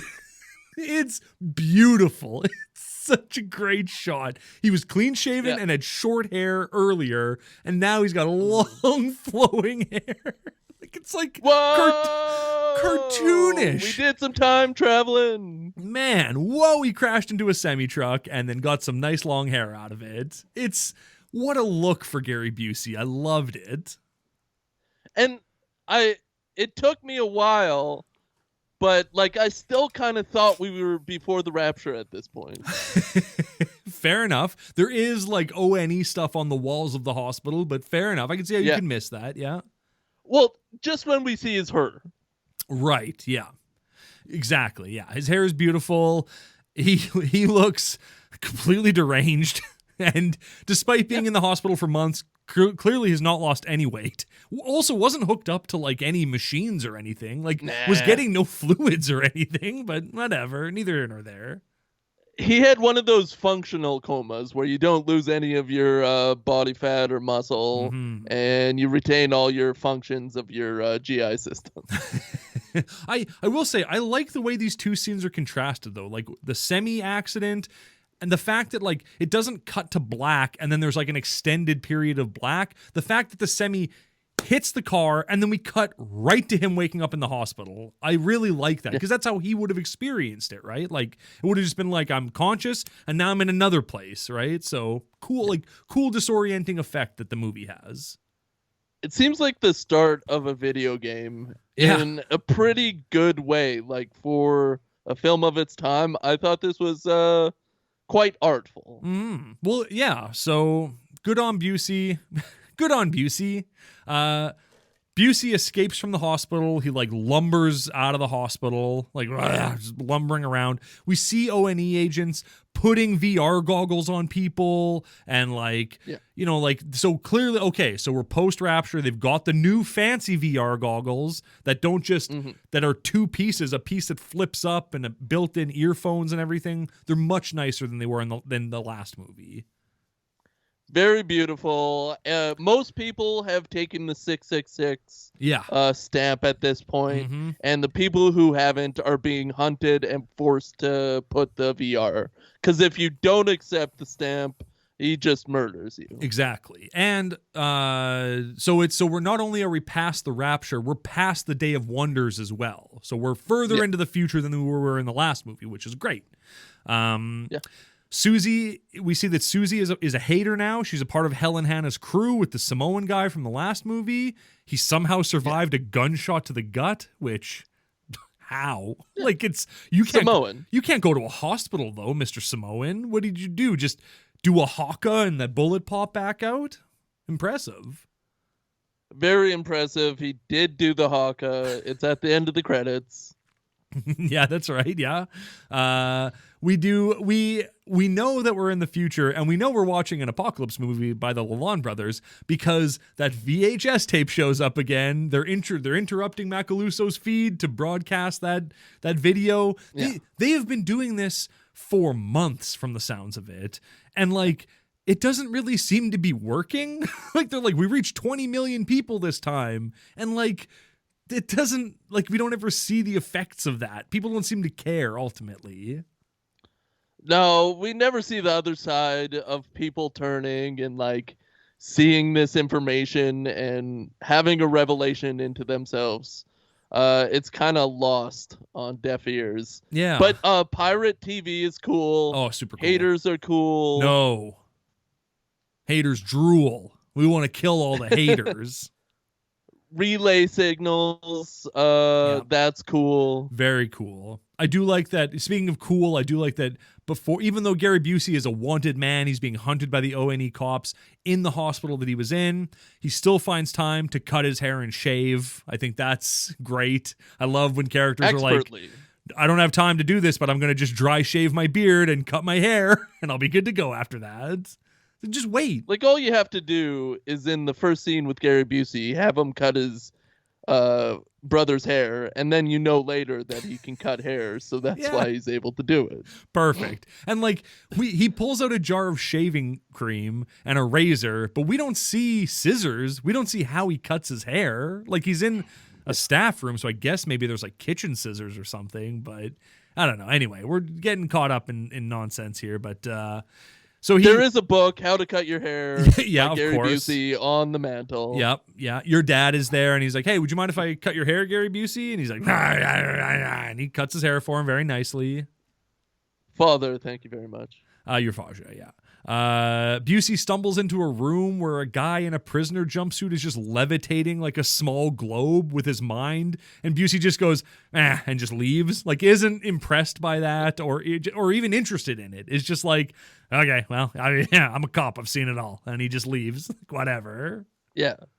There's no feeling either way, good or bad. He's just kind of indifferent. Yeah. Goes to the next room. Exactly. So he eventually gets out of the hospital, stumbles into the street, and the world looks the same, but it's kind of different. There's all these billboards for Franco Macaluso, which, why would he get a bunch of billboards? It's a weird thing to spend your money on. How many billboards do you have all over the world, Macaluso? That's a huge amount of money.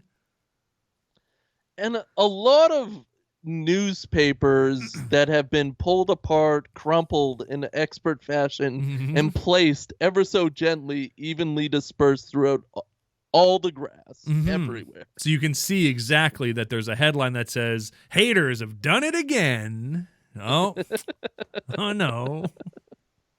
Not the haters. Well. So everyone is like, let's see your mark. Let's see your hand. Show me your 666. And he's like, I gotta go. And he just runs off. He's doing a terrible job of fitting in. He's super heat, as they would say.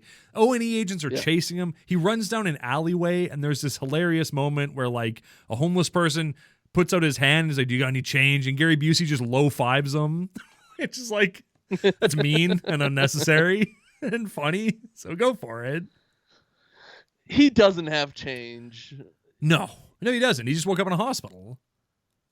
And he doesn't get the difference between people. He's just indifferent. So he's the same as a homeless person. Exactly. Hey, he's giving me a low five. Well, I'm not going to too slow this. And he, down low, You're not going to get me. So then the ONE agents enter the alley and just start killing homeless people. Like, they're just like, we don't want this trash in the world, and just kill like 15 homeless people while Gary Busey slips into the sewer, I guess. And then the next scene, he's just walking around like he didn't just jump into the sewer. It's a weird cut. And like, he's trying to hide his hand. So he's always got his hands deep in his pockets, or he's just walking around like covering his hand with his other hand, when it's like, get gloves, first of all. Second of all, just like write 666 on your hand, or like cut your hand or something, right? Like, there's a way to trick people. You can just go, oh, there it is. I got the mark right there. It's just all, look at it, right? Like, there it is quick. How would anyone know the difference? I was thinking about this a lot as well, because just get a marker and draw 666 on your hand. But symbology is meaningful, and if he draws 666 on his hand, is he not taking the stamp? Is he not taking the oath of the devil? That's a really good point that I didn't consider. That might just be the same thing as like he's taking the mark, even though he's not like branded with it. he still is Exactly. marked by it. So yeah, maybe that's a good point. Yeah, but he could have wore gloves. Like we find out later, we find out later that you could just wear gloves. Like there's a guy who reveals himself to be a double agent, and he does it by wearing gloves. So, like, he's infiltrated the ONE to its fullest depths. He just wore gloves. How? How did he get so far into there? We're shown that like Gary Busey can't even make a phone call on a payphone because he doesn't have the mark. There's so much you can't do without the mark, and this guy infiltrated the deepest levels of ONE wearing gloves. How? Hey, little buddy, can you just take off your gloves for 5 seconds? I need to see your hand. Nah, I got the mark. Don't worry. You can trust me. I got the mark. You can trust me. I gotta go home to screw my wife. So, Gary Busey goes back to his house. He's looking for his wife. So he goes back to his old home. It's for sale by his brother-in-law, the guy who pissed his pants. No, by his actual brother, the guy who pissed his pants.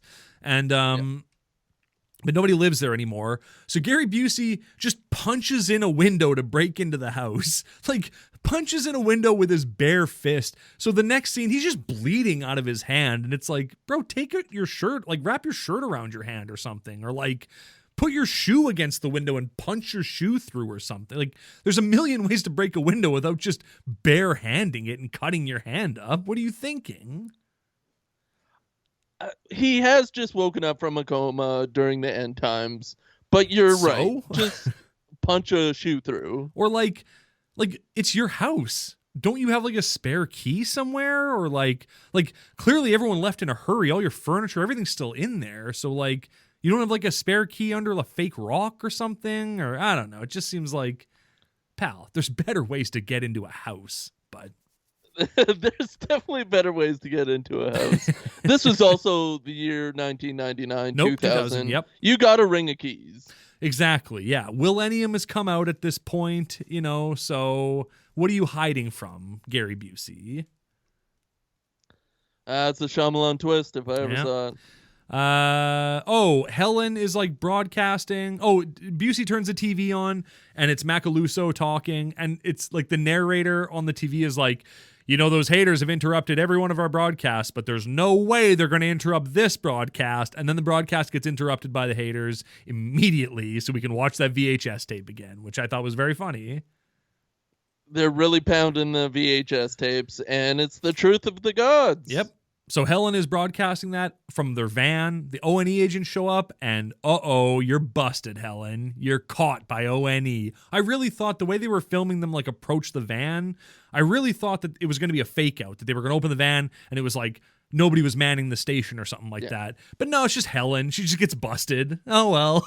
Go off to ONE, I guess. Everybody else in the van? Where was everybody else? Nobody else was in the van. And nobody seems to know what her plan was either. Like, when the haters are talking about it later, they're like, oh, Helen's been gone for a little while, hey? It's like, yeah, she's in ONE headquarters being tortured right now. Like, she got all chained up. Yeah. It's very theatrical. Oh, yeah. So, anyway, Busey gets his gun and then escapes and he heads to his brother's house. When he gets to his brother's house, his brother has taken the mark and he doesn't remember their sister. He's like, oh, where's our sister Eileen? And his brother's like, we don't have a sister Eileen. He goes, what are all these pictures of us? But Eileen's not in any of the pictures. Which, how did they do that? Is what? Like Macaluso went inside this guy's brain and removed the raptured sister? Yeah. That wasn't canon. No, and nowhere does it say that, like, the people, like, nowhere is it mentioned that everyone forgot the people who got raptured. Because we find out Eileen got raptured. She got sucked up into heaven and her clothes were there at the end and her false teeth, presumably. So she got super raptured. But, like, everyone else remembers all those people. So the fact that Eileen is just gone from their world is like, well, what the hell? Like, why this person? Who cares? Why is Gary Busey important? Why was Jeff Fahey important in the last movie? They're all trying to stop these very important people, but like they never show us why they're important, and then they're not in any other movies. So who cares ultimately? My thing is that this has happened before and it will happen again. So maybe this time around he removed Eileen from the pictures because he knew that was important. But maybe that's a good point. Yeah. Well, he had to do something to like trick Gary Busey into sitting on his gun like he sits on his dinger. Did you like that scene where he sits right on his dinger and goes, oh, and has to pop up and pull his dinger out? He definitely has to pop up, that's for sure. Oh, yeah. Yeah, I have this note. Busey sits on his gun like I sit on my dinger. That's what I've written down. I hate sitting on my dinger. Right? Turns out his brother is psychic and like levitates a pair of VR goggles over to him. And he's like, put these goggles on, Busey. And Busey's like, no, I don't want to put those friggin' goggles on. What are you talking about? And instead, he just like tricks his brother by being like, hey, what's that on the ground? And just punches him in the back of the head and knocks him out, which is pretty funny. Well, he's taken the mark, and after you take the mark, you're some sort of evil. Mm-hmm. That's true, yeah. You're some sort of evil, and you stockpile the crates of bombs in your suburban living room. This is becoming a real... what was the other one we watched with David Ayer White? What was that one? With Fat Scott Revelation? Ackerman? No, with Fat Scott Ackerman. And what was that one called? I don't know, man. Damn it. Oh, well, it's early. Church is looming, so we got to get going here. Yeah. So, oh yeah. Busey says to his brother at one point, I'm the one with the brain injury, but I think the rest of the world is insane. Which is right. He added that line Everybody's himself. gone insane. Yeah, and he does have a real brain injury. That's true. Yeah. And he's gone cuckoo for Satan. Everybody's gone cuckoo for Satan. Yeah, his brother refers to Macaluso as Lucifer. And they just go, oh, I guess like just the gloves are off and he's just Lucifer now. Okay, well, F it. Why not? Well, he definitely took his gloves off, unlike Howie Mandel. Oh, of course not. Yeah, and not Gary Busey because he didn't have gloves to begin with. For sure. Yeah. So after this, Gary Busey, he gets shot by his brother. No, he doesn't. He gets shot at. Well, no, he doesn't because there's no bullets in that gun. His brother pulls the trigger on him like 5 times, but that gun clicks dry every time. That's what I was meaning. Oh, okay, yeah. It's funny that his brother's like just tries to kill him, and then Gary Busey later is like, I gotta help my brother. It's like, well, he literally pulled the trigger on you. Like, it wasn't like a will he, won't he. He did. He pulled the trigger, and you're only here because you didn't put bullets in your gun for some reason, officer. But he is a bit shooken after he attempts to murder his brother. Oh, yeah, for sure. And then he gets punched in the back of the head and knocked unconscious. Hilarious. Hilarious. So then Busey goes to the tree where they carve their name in at the start of the movie because he's like, I'm lost. This is the thing we set up at the start. And he gets to the tree, and wouldn't you know it, Howie Mandel is there for some reason. Like a guy who is not connected to this tree at all. And like we see a flashback to like young Gary Busey running to the tree, and his sister Margot Kidder is there, and there's this beautiful moment where she's like, I'll always be here, you'll always find me here. But then Howie Mandel is just there. Okay, sure. He drops out of the tree. Yeah, Busey goes like, he starts to pray, and he goes like, I don't know who's up there. Is anyone up there? And Howie Mandel's like, I'm up here. And then jumps out of the tree. What were you doing in the tree? I didn't think we were going to see Howard Mandel again, and I certainly didn't think he was just going to pop out of a tree. And then they hug, and it blew me away to see these two men hug, knowing how much Howie Mandel hated it. It was a beautiful moment.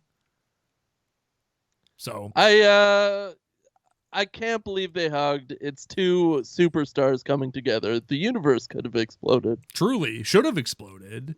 Maybe it did. I love that Busey's like, is Susie okay? And Howie Mandel's like, yeah, of course Susie's okay. Well, where is she? Oh, I have no idea. Well, then how do you know she's okay, Howie Mandel? You said it so confidently and condescendingly. There's no way you could have known. So Helen is shackled up at the bad guy's base where they have like this dope looking star picture on the wall. That's the arms of the star the star's upside down, so the point is on the bottom. The 2 points on the top are really big, and the other ones on the side are kind of smaller, and it looks like a goat head, which is just a really cool symbol that they have. I got to give it up to these demons. Their iconography is amazing. Yeah, you really get a sense of how evil these dudes are. And we're at the point where Macaluso just reveals his own whole plan. Yeah, so the bad guys come up, they put the VR goggles on Helen Hannah. She's like, oh, first of all, she's chained up in the place, and they leave for a second, and she goes, I'm in. You go, who are you talking to? First of all. Second of all, what You're do you in. mean? You're in, yeah. So then they put the VR goggles on her. She's in VR now. The Antichrist is there, old Macaluso himself.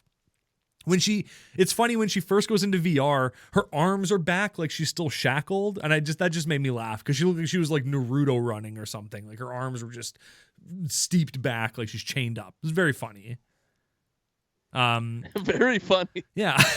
I don't know if I would describe seeing somebody chained up as funny, but oh, sure. Now you have a high horse to get up on. Well, don't bang your head on a door frame next time, pal. Got him. So Macaluso, he makes an offer to Helen. She denies it. And there's this it's not subtle. It's very poorly done, but I like the effect. The lighting in the room is very warm and like orange. And when she denies, when she says I don't want to take your gift, the lighting changes to very cold and like bluey green in this bright white room, which was like a nice effect that's never done for anyone else, but it looks good there. So yeah, color's not really used for anybody in VR. It's usually just a white room screen. Yeah. So tonight the whole world will be mine. And they go like, how? Why is tonight special? And it's never really explained why, but oh well. Oh yeah, we should also mention earlier in the movie, before they break Howie Mandel out of the hospital, Susie gives Howie Mandel like a crystal. She goes like, "Here's a crystal for protection," and he holds on to it. And then we find out that he still has that crystal, and it's like what stopped him from falling under Macaluso's spell. Because of this crystal, he could see through Macaluso's nonsense and see that he was the Antichrist, and he stopped believing in him. Yeah. Yeah. Well, Macaluso's using the chimpanzee trick on humankind. Yeah. He's trying to get the majority of human minds to believe in him and take his mark so that the rest of humankind has no choice because it's in everybody's conscious at that point. Yeah. And they have no choice but to believe and worship Satan. Right, exactly. Yeah, well, you're right. Okay, so that is what the plan is. And that is why tonight's special, because tonight he's going to push it over the edge and and then once they'll have reached that kind of snowballing point where enough people believe that they kind of gobble up all the rest of the people, essentially. It's ingrained at that point. But Helen has something to say about that. And I wrote it all down because it's hilarious. She goes, "You're forgetting something, Satan. One soul." She's got a British accent. I guess, I don't know if I can do a British accent. "You're forgetting something, Satan. One soul with God is a majority. You can unite every mind in the world. You can meditate and chant. But when it comes down to it, one soul who believes in God is more powerful than every demon, than every deceived soul, and yes, even more powerful than you." And Cool. I love that they got to put a dig in there about like meditation and like new age beliefs being like, yeah, you can say your mantras and do your meditation bullshit, but if you believe in God, it's more powerful than all the meditation in the world. It's okay, fine. Preach. Oh, just give it to me, Helen Hunt. Oh, yeah, and she does. She really lays it on thick, and he just laughs at her. Macaluso just laughs in her face, and he's like, okay, well, good luck to you, I guess. I mean, you're in my world now, lady. I don't know what to tell you. I'm going to kill everybody, and I don't care about any of these people that worship me. I just want to get a bunch of souls, because if I get a bunch of souls, then God doesn't get those souls, and then hell will just be full of cool people that I've put there. I guess that's his plan. Yeah, they're nothing but meaningless pawns in a game as old as time. Yeah, and this is what these movies have been building up to, is this showdown between Helen and Macaluso. And let me tell you, it's pretty disappointing. It's pretty anticlimactic. He just goes like, well, I guess, you're not going to accept my gifts. Okay, time to cut your head off then. And they just put her in the guillotine. And then they kill her. They cut her friggin' head off. They ice Helen. Helen is dead. And she doesn't even say, like, I'm going to see Bronson or anything like that before she dies. She just is killed. Oh, well. Well, she's being sent to heaven, so that's cool. Good point. Yeah, and that's where Bronson is, because he found God at the end of the first movie. So she's going to see Bronson, which is a beautiful thing. I hope we all get to see Bronson in the afterlife. Beautiful Bronson. Beautiful, beautiful Bronson. Beautiful Busey. Adam, more or less. Yeah, exactly. And, you could say that one of us is a Steve. We should have gone with Adam and Steve, maybe, for original names. I mean, here's the thing. Oh, we should have gone with Adam and Steve. Damn it. Right? Oh, from the beginning? It's really good. Oh, man. Well, we'll retroactively go back and change it. Or from here on in, we're Adam and Steve now. How's that sound? Sounds great. Our Jonathan Toilet Which Toilet. is which? Jonathan Toilet and Zacharoni Obama are dead. We are now Adam and Steve, and that's just the way it is now. That's just the way it is. There's this great little moment where Howie Mandel and Gary Busey are running through a field, and Howie Mandel stops to tie his shoes quickly. So Gary Busey just sits down on the ground next to him. You're like, well, he's just gonna take him 2 seconds. You don't just sit down. Yeah, it's chill. Yeah, it's chill. Yeah. He cross legs when he kneels to tie his shoes. You don't cross leg when a man kneels down to tie his shoes. Yeah. You just stand there like a freaking man. I've seen you move. I've seen you move, Gary Busey. It's going to be hard for you to get up from that position. It's not going to be like popping back up. It's going to take time to unwind your legs and then get your body back up into standing. And it's going to hurt. You shouldn't have done this. Shouldn't have done it. And Howie Mandel is trying to convince Gary Busey that God exists through all these things that have happened in the world over the past few months. Mm-hmm. Well, and as Howie Mandel says, everyone knows God exists. Yeah. Well, I guess in this world, I guess. Yeah, in this world they must, because the rapture happened and Satan's here. So everyone in this universe knows that God exists, I guess. Should, yeah. Everyone, as Gary Busey says, we're always asking, does God exist? And we just assume that if he existed, that would be enough. But we're asking the wrong questions. The right question is, do you believe in him? Do you accept him as God? And go, is that the right question? Why do I have to accept him as God? Why is humanity's only role just to suck off God for our whole lives? I don't understand what the point is. Come on Earth and suck off God for 75 years, and then you can go to heaven where you can suck off God for eternity. And if you don't, enjoy hell where you never have to suck off God again. How's that sound? And here's a land with a bunch of things to suck off other than God. Yeah. But you can't suck them off. You got to suck off God. Your mouth's going to be so full of God, you won't have any room for it to suck off anybody else. But people do. They suck off everything nowadays, and that's the problem. That's the problem, is there's too much sucking off right now. Way too much sucking off. Nah. Church is calling. Time to go. It's almost time to go suck off God for ourselves. Oh, for sure. Gary Busey's brother dies. He puts on the VR goggles for some reason again after he wakes up, and Macaluso kills him, and whatever. Yeah. It doesn't matter. It means nothing. Although we do see him when he's laying there dead.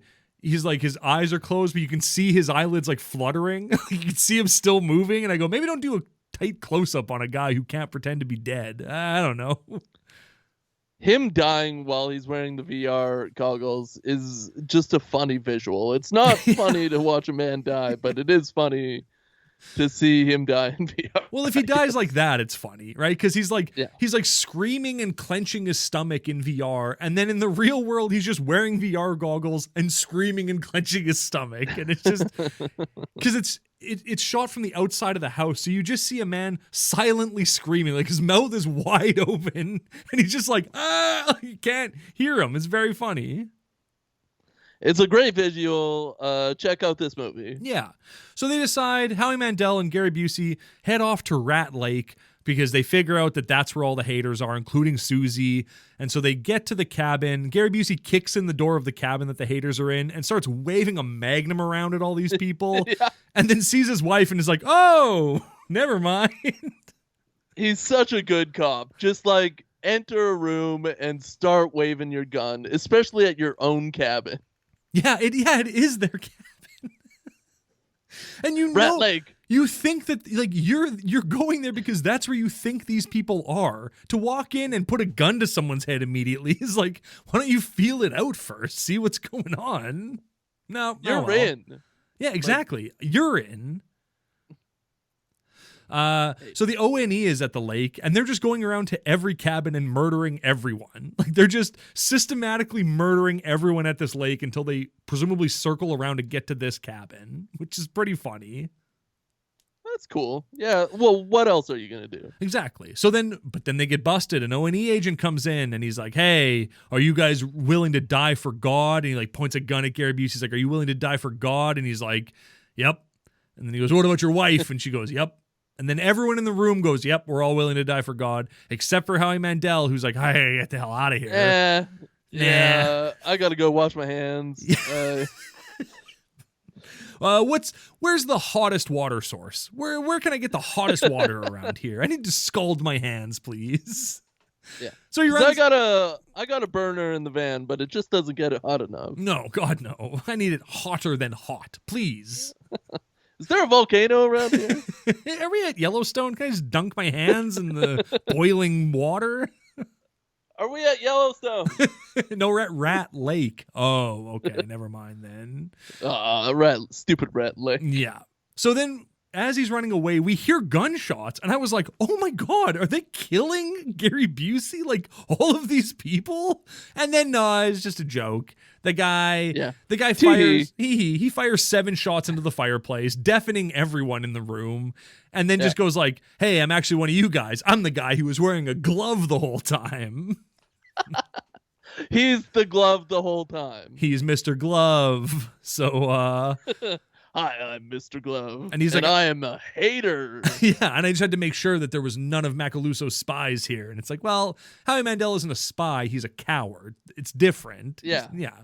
Still good to get him gone, though. Yeah, get him out of here. Bye. You're going to give us away with all this water running. Can't have that. There's no cowards in the revolution. No. So then his name, oh wait, by the way, the guy's name is Steve Jones. He makes sure to tell everyone, "Hi, my name's Steve Jones." You go, "Hi, Steve Jones. You're no Tim Tucker, but you're not bad." Hi, I'm Tim Tucker as well. So end of movie.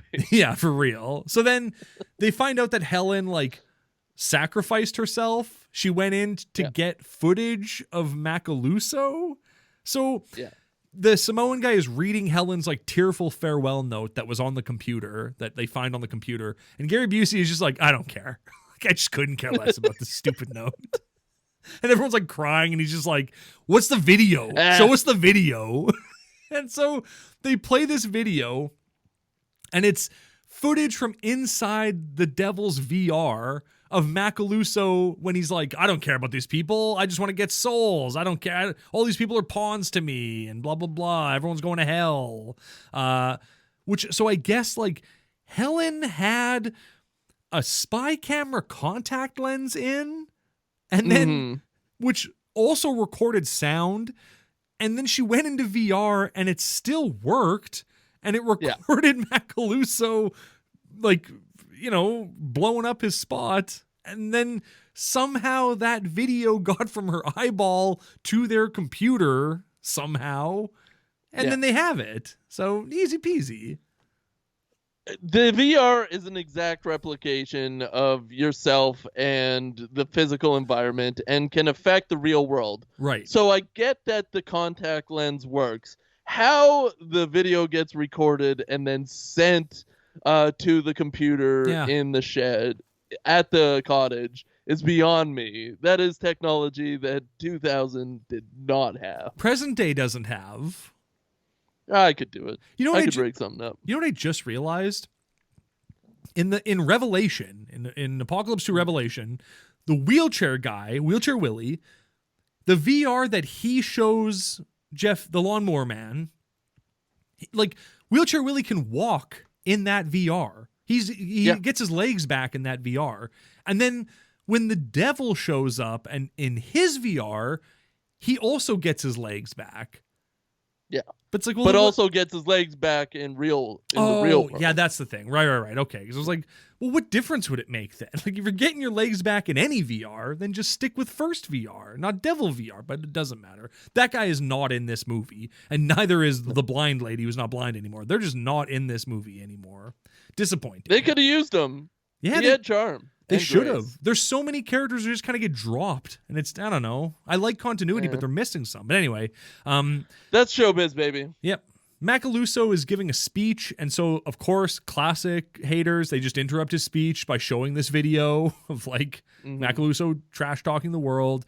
Did you notice that like Macaluso's desk, where he's like presenting from, is just like a really crappy set? Like it looks like a public access show, not the friggin' Antichrist's like home. Like it's like a desk with like a binder and like a crappy desk lamp and like a coffee cup. It's like, why is this stuff here? Clean it out. He doesn't need a desk lamp. It's bizarre. It's a set desk from like the 70s. Yeah. It's just really poorly constructed. Like, he looks like a gumshoe. He looks like he's going to solve a murder. Like, that's the kind of desk setup he has. It's not the Antichrist desk. Well, there is a pyramid on like it. He's like the white male version of Chief from Carmen Sandiego TV show. Exactly. Yeah. He is the Lynn Thigpen of this movie. Rest in peace, Lynn Thigpen. You were too beautiful for this world. Those lips? Get out of here with those lips. Oh, my God. Those hips? Oh, I love me some Lynn Thigpen. So... Oh, right. The ONE people are killing. They're shooting up everyone at Rat Lake. And Gary Busey's like, I got a little surprise for them. In one of the cabins... So he went to his brother's house. He got all the explosives that his brother had and put them in a different cabin. And then all the ONE agents, they see a car that I guess they assume is Gary Busey's. They kick in the door of this cabin. Everyone just opens fire like crazy. Like all the demons are screaming and shooting automatic weapons. And then they see that they actually just shot a bunch of bombs. And the main demon looks up like, well, it's a living.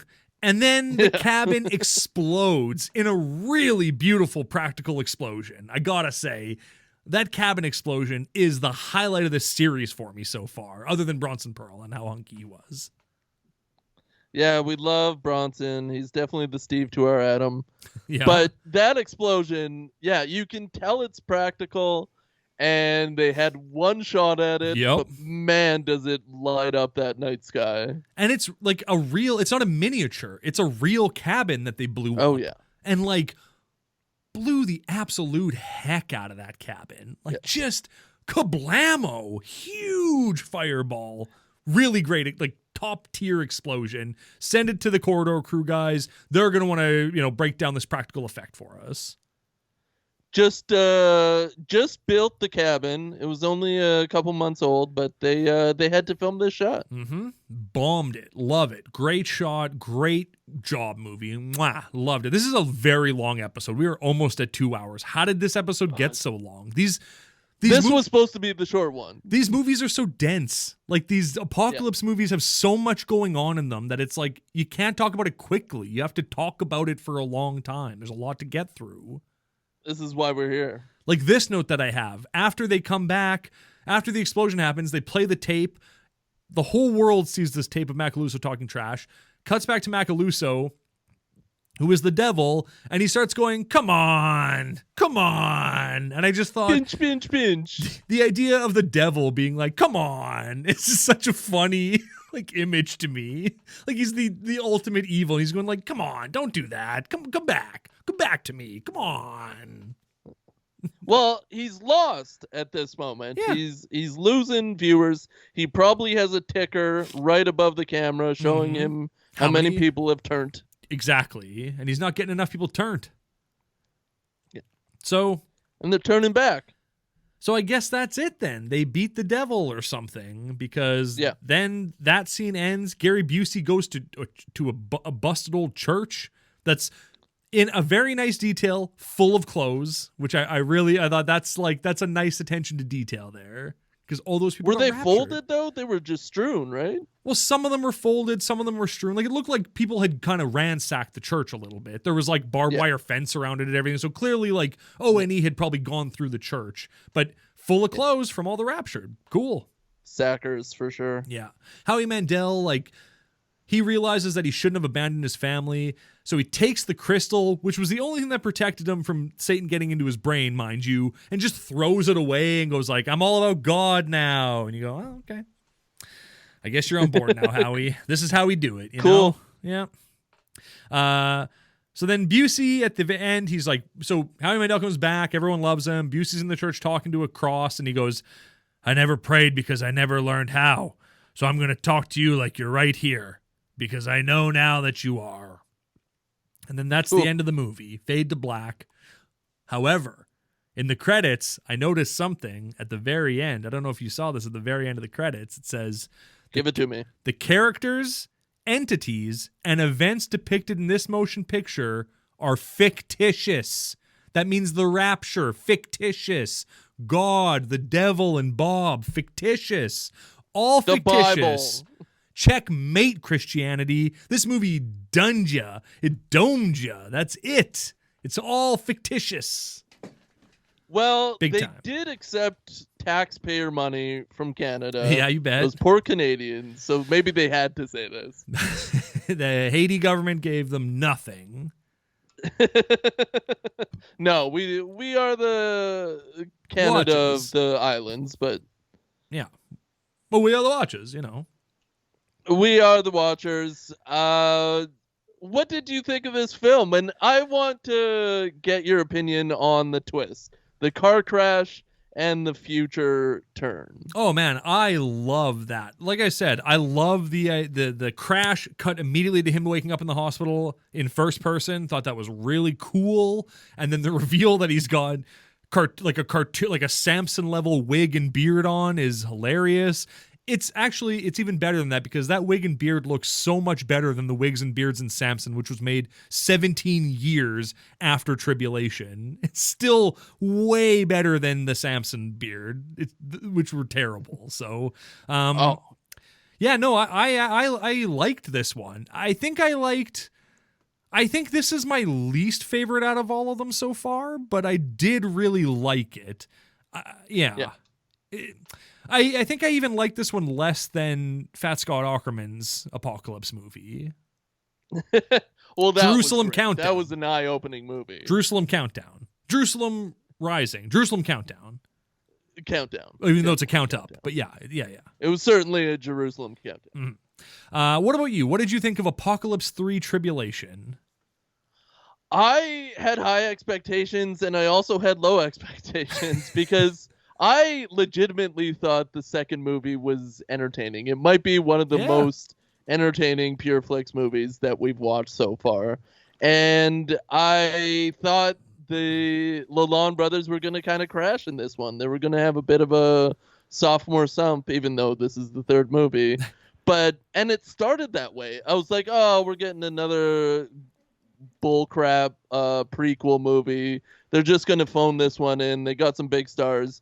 And then that twist happened. Yeah. And it changed everything for me. I love time jumps. I love huge leaps in a story that you kind of have to figure out the timeline for yourself, and that other movies were a part of, so you're kind of in on it. I thought it was enjoyable. I give it 2 stars. out of 50. Rest in peace, Helen Hannah. You're reunited with beautiful Bronson Pearl. And, I don't know where the lawnmower man went. He's just gone, and it's just never explained. There's not even a cursory, like, how he was killed or something like that. He's just not there anymore. Don't worry about it. And I think that's why this movie didn't really hit as well with me, is because there was some continuity, but then just stuff was just left. There was just too many loose threads in this movie that I don't think are ever going to get resolved, and that disappointed me a little bit. So for me, this is 3 out of 3 in the list of what order I like the Apocalypse movies. This is number 3 for me, but still good, just not as good as the other ones have been.